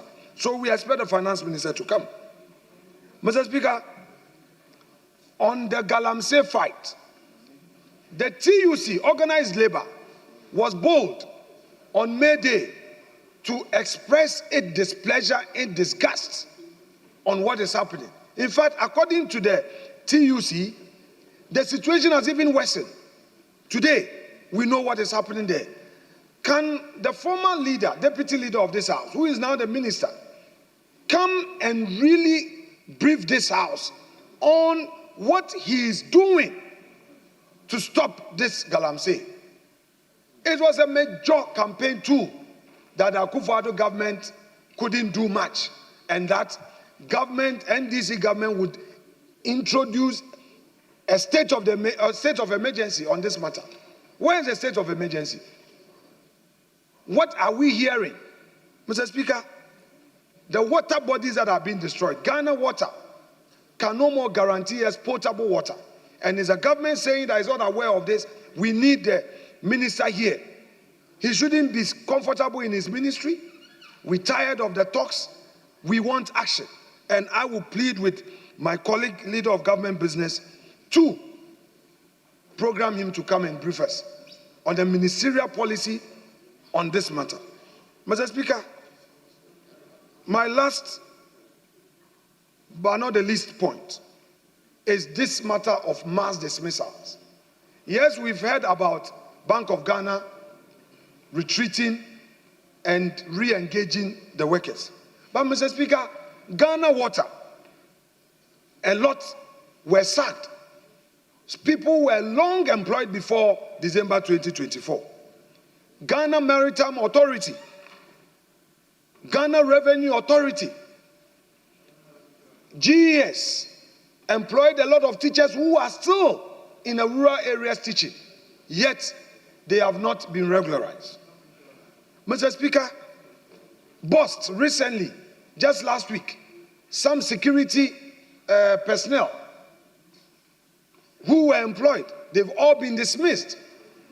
Mr. Speaker, this is not good for the image of our country. Who knows what will happen in 2028? So, some Ghanaians are considered as not being part of the government because they are not party people. They are sacked. Then another government comes and another group also go and sit at home. Mr. Speaker, we are not nurturing talent. The various sector heads should take this serious. We can't continue to allow this to happen to our country. Enough of this, Mr. Speaker. I will plead with the leader of government business to program the employment minister to give us an update. The last time he said there was some investigation. I will plead with him. Can you imagine the over 150 people who were employed by Parliament after the election?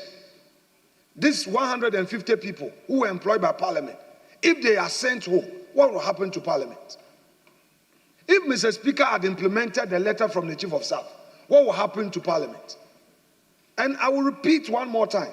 Our friend Okujeto Ablakwa, he is on record to have said that although he saw the letter, he felt that no, this thing will not help the country.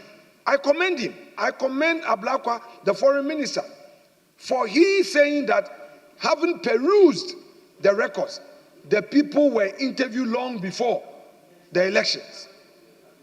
If Ablaka can take this step, why are the other institutional heads even going back to 2017?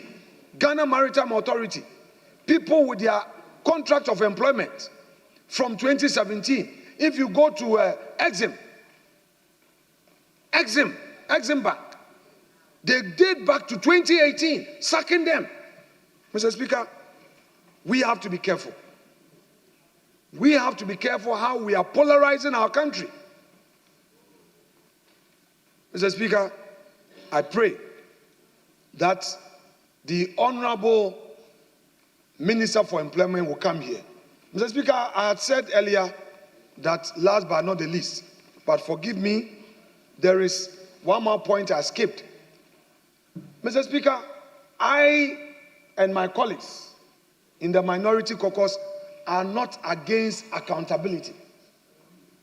When a person gets into public office, he should reasonably expect that someday he would have to account for his stewardship. But what is happening in this country today will not help the cause of democracy. Mr. Speaker, Mr. Abdul Hanan Wahab, former CEO of National Food Buffer Stock Company, and his wife were arrested by Iyoko on June 25th, 2025, for some alleged offenses. And Mr. Speaker, can you imagine that Iyoko has now introduced a certain bail condition? The mere fact that it is investigating, it tells you that go and bring property, titled property, and they say because of the investigation, bring 50 million.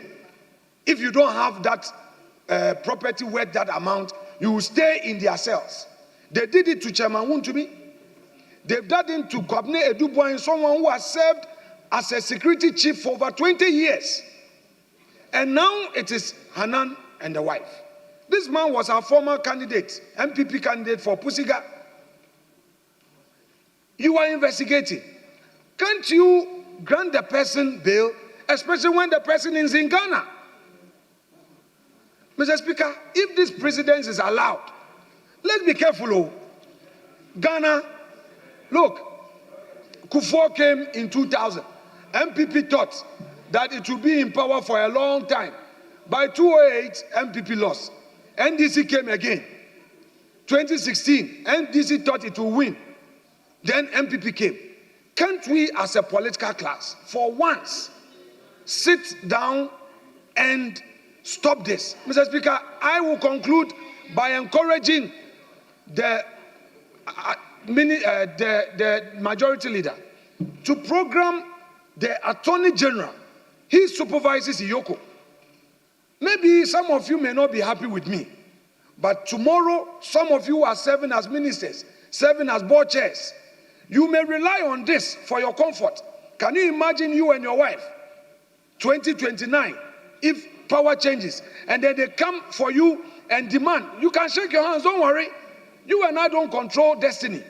But just imagine it, that they come and tell you that go and produce property worth 50 million when there's only investigation. At least if Iyoko is minded, it should go to court. If Iyoko believes strongly in its case that it has uncovered some rot, go to court, apply for a bench bail, and say that, look, the court should grant bail on these conditions for the court to determine. That one, you'll be pursuing justice and you would be acting in the interest of your fellow Ghanaian. But what they are doing, they'll be in their office, talk about administrative discretion, bring property. And this man has been in their custody for weeks. And if you go, they'll say, oh, we have granted bail, they have not met the condition. If you make the bail condition onerous, I will plead with my respected friend, Mr. Raymond Archer, the executive director of Iyoko, and his team to look at this again. It is not helping our country. Ghana has moved past this. People are suffering. Mr. Speaker, I rest my case and pray that the leader of the House will look at the issues raised and address them for us. I thank you.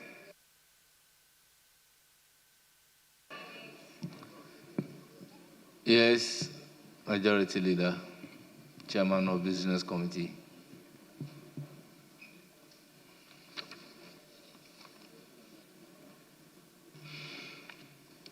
Right Honorable Speaker, let me thank honorable members for the issues raised regarding the Business Committee's report. I have said severally that we turn the Business Committee report discussions into press conferences. This is not the best practice, but we persist in that. So let me respond as copiously as the issues were raised. First, Electoral Commission. First, Electoral Commission. I have a letter from a press release by the Electoral Commission dated 2nd July 2025. And it reads, elections in selected polling stations in Ablekuma North constituency. As part of its commitment to resolve the impasse regarding the Ablekuma North constituency parliamentary elections, the Electoral Commission yesterday, Tuesday, 1st July 2025, met with the representatives of the National Democratic Congress and New Patriotic Party. The meeting, which was a follow-up to an earlier meeting held on Thursday, 12 June 2025, provided both parties the opportunity to brief the Commission on any new developments regarding the said constituency. The parties informed the Commission that their positions put forward at the last meeting remained unchanged. The NDC held the view that the election should be rerun in 37 polling stations because scanned pink sheets from 37 polling stations which were used to collate the results were provided by the NPP. The NPP was of the view that the results from 3 outstanding polling stations be collated and a winner declared, since the NDC agents had verified and confirmed the scanned polling stations results they presented. It is important for the public to understand that the issue in contention has to do with the fact that 37 pink sheets provided by the MPP and used to collate the results were scanned copies. So the Electoral Commission is saying that the issue in contention is that 37 pink sheets provided by the NPP are scanned copies, not originals. The public may recall that political party supporters besieged our coalition center and destroyed a number of the pink sheets for the Ablekuma North parliamentary elections during the collation of results following the December 7 general elections.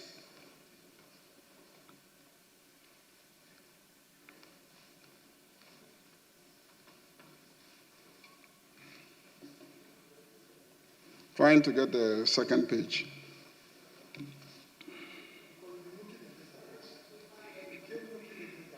Oh, no.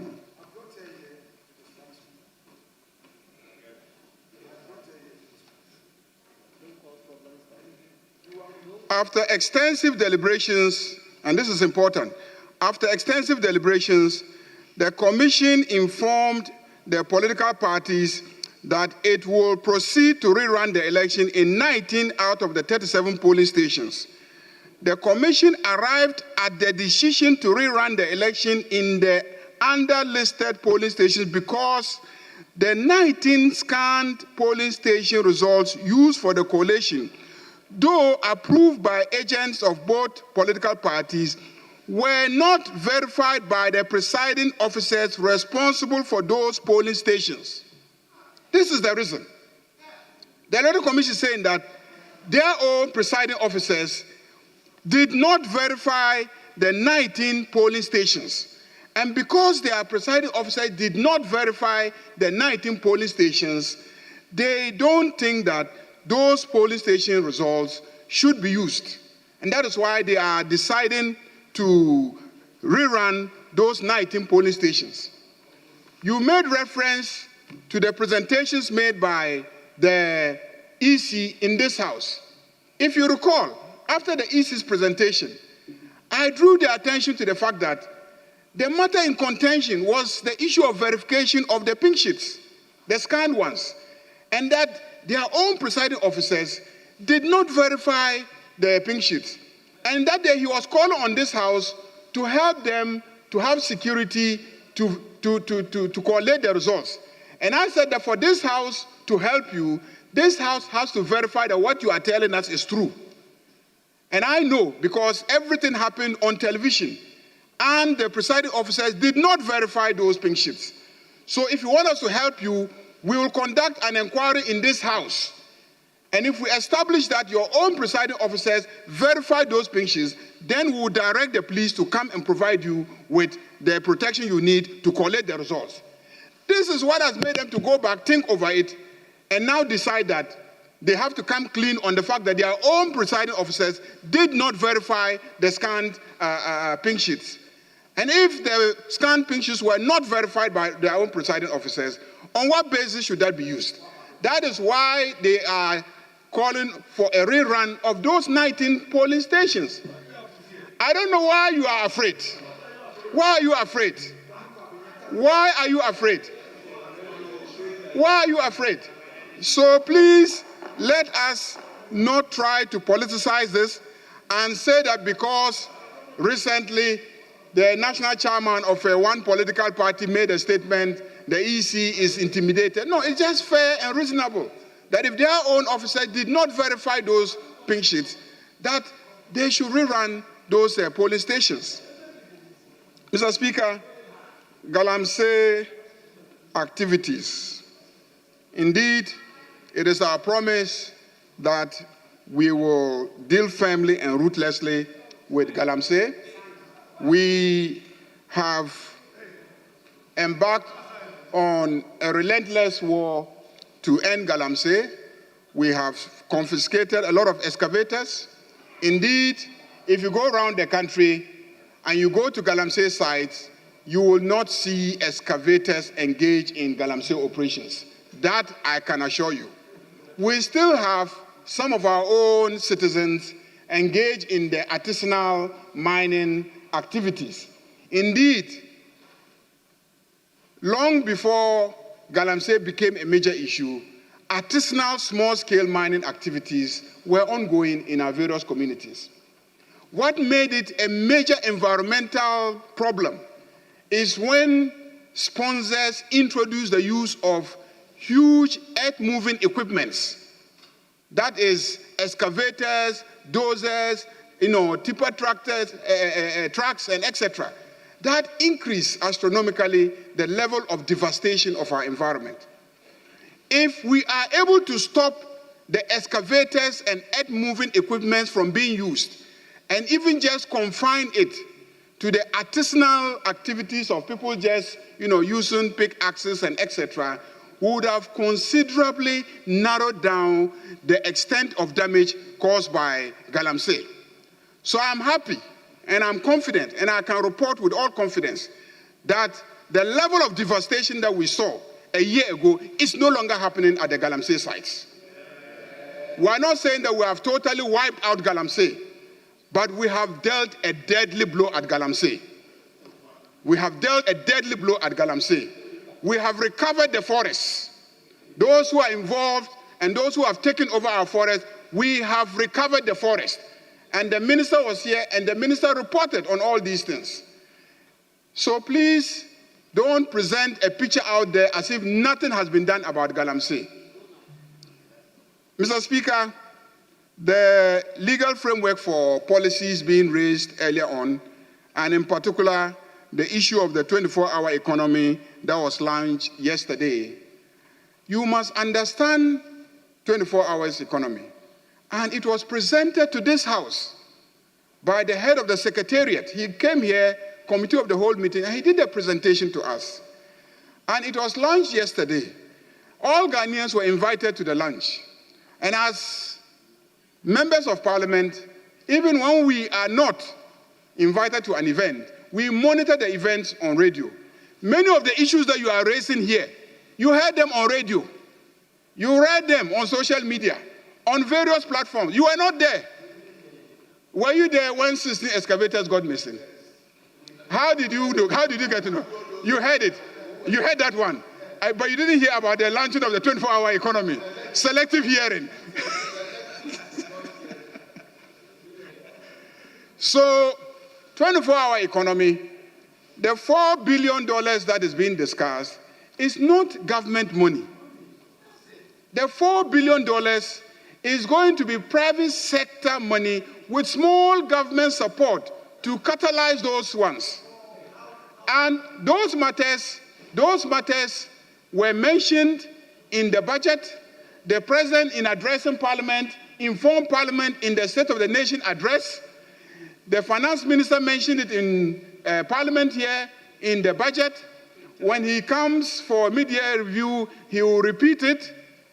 And every single policy, when it requires legislative approval, rest assured that I sit in cabinet, it will come to this Parliament for approval. Every single policy that requires legislative approval.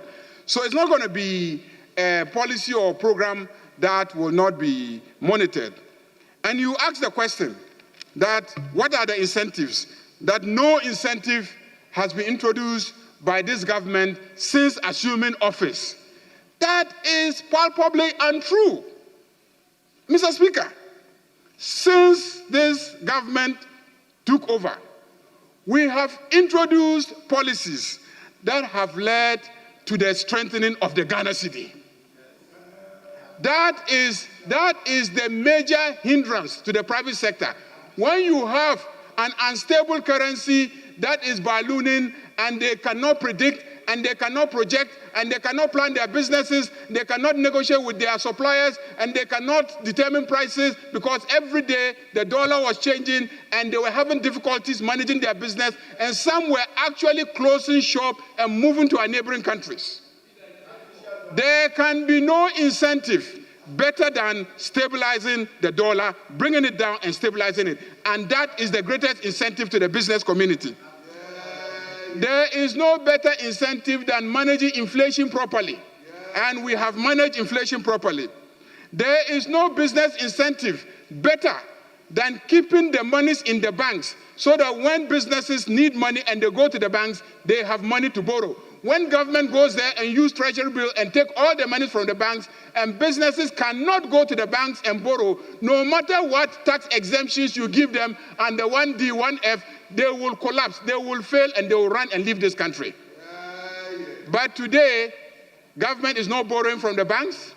There's so much money in the banks. Some businessmen have told me that banks are chasing them with money and they don't need the money. That is the best incentive that you can have for the private sector. We are fighting corruption ruthlessly. And that is what the business community needs. That you fight corruption, deal with red tapes, so that business can move smoothly and hindered. And lastly, as we do this, the international rating agencies are rating us better and better.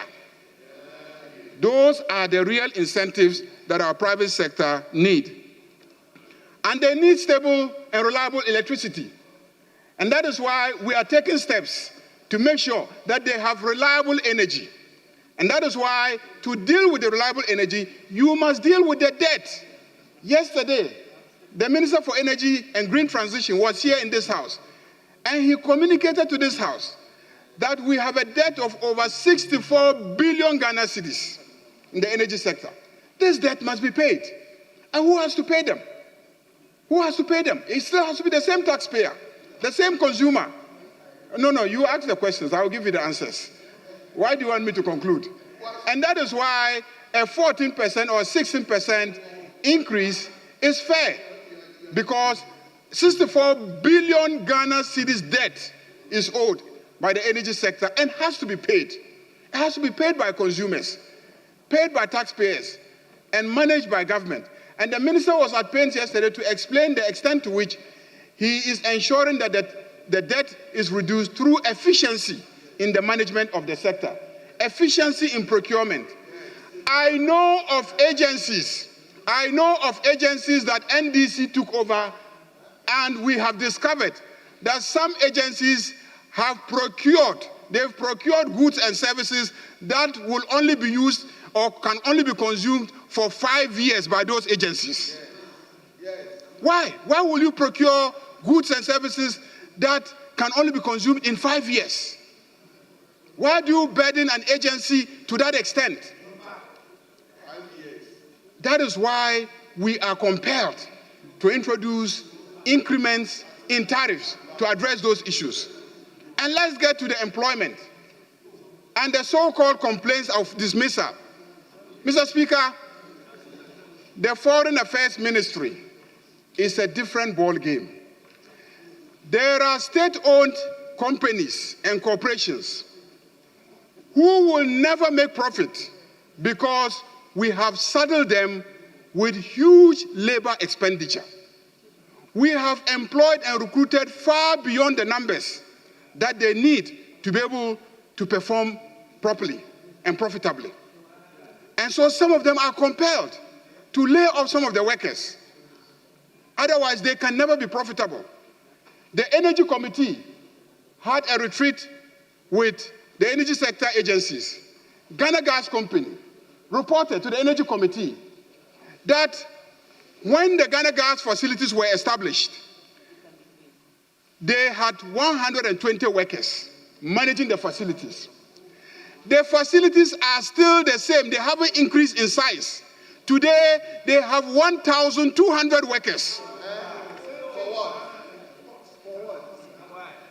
A facility that can be managed by 120 workers, and you go and burden that facility with 1,200 workers.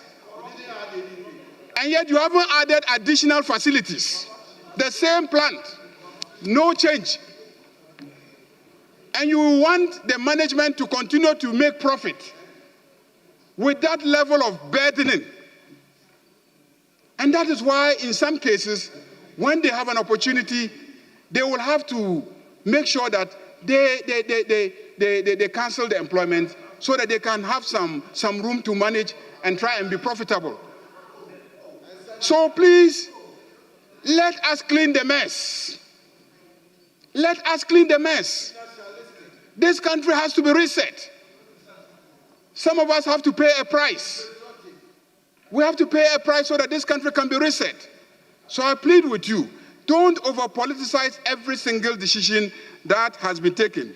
Because if we are really going to go on that route, everything that you did, we will expose you.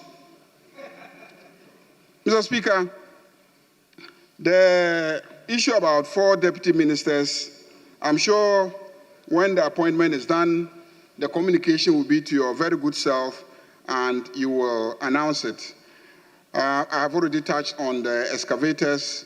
We will check with the Minister for Lands and Natural Resources if indeed any excavator got missing, where it got missing, and he will come and then explain to this House.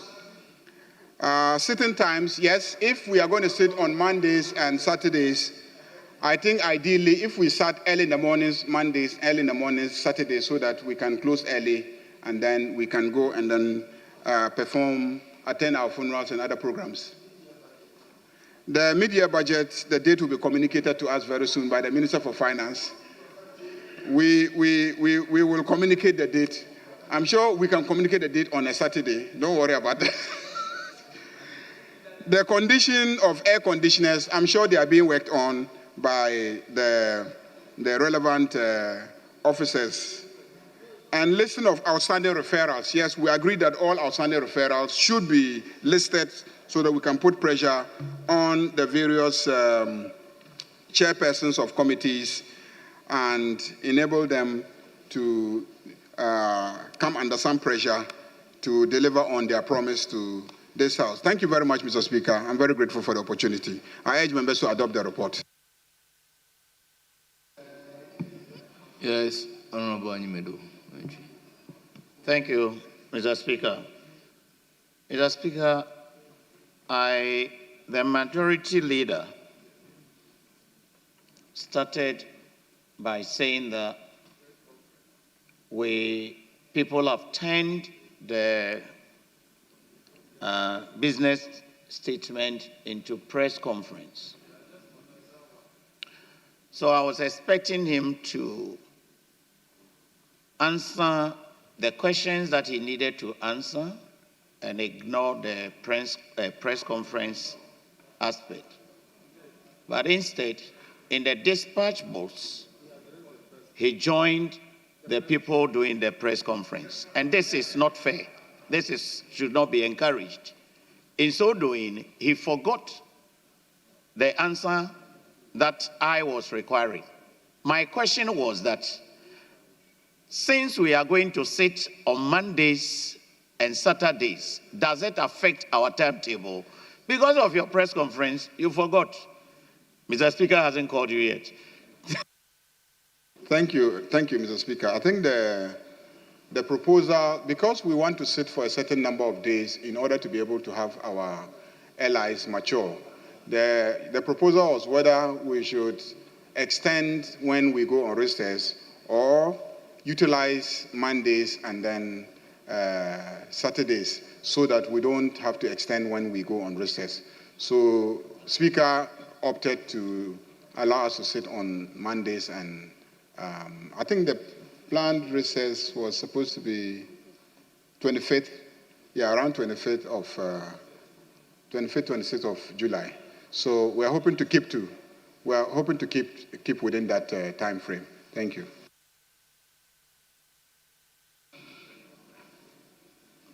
Honorable members, the leader and Honorable Animedo raised a very important issue, and as a House, we need to give it a thorough deliberations. Honorable members, the rules governing business statement are very clear. Order 69 is clear. 71 is very clear. 216 indicating what the business committee is supposed to do. They are very clear. But during the time of the presentation of the business statement, we make comments that are not supposed to be integrated into the business statement, or that will not necessarily call for a supplementary business statement. And the picture is not looking good. Whether or not a president will do appointment, is it a matter to be programmed for this House? The bail condition by EOCO, is it a matter to be programmed by this House? So why are we doing this to ourselves?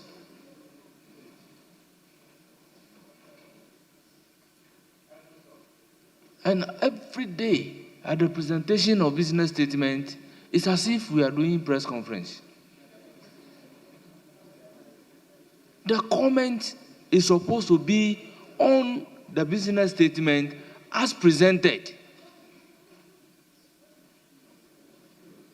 And we continue to inflict this injury to ourselves.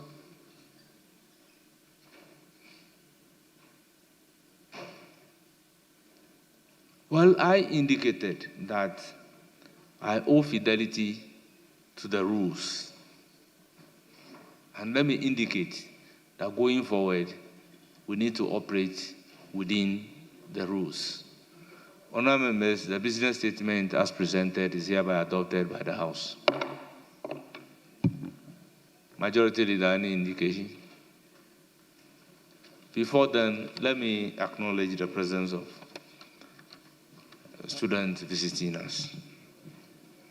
We have students from Air Force Station Basic School, led by Captain George Amuafo, Administrative Officer, coming all the way from Takoradi, and they numbered 179.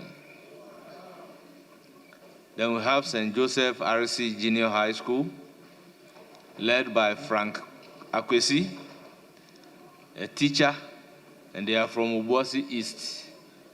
They numbered 83. We have Teshi Lekma 1 Junior High School, led by Anita Brafoa Edu, a teacher, and they are from Lejokuku constituency. They numbered 73. On behalf of the House, I welcome you to Parliament of Ghana, and may you have a fruitful visit. Thank you for coming. Yes, Majority Leader.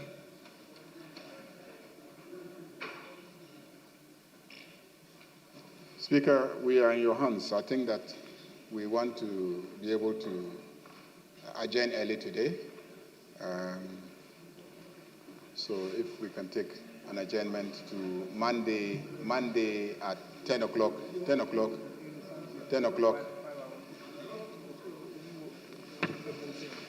Okay, Mr. Speaker. Yeah, we started at 9. Oh, we started at 9. We started at 9. So it's 5 hours now. It's past 5 hours. So we are your hands. We started at 9. Honourable Majority Leader, it's few minutes to 2 o'clock. So may you move a motion for adjournment.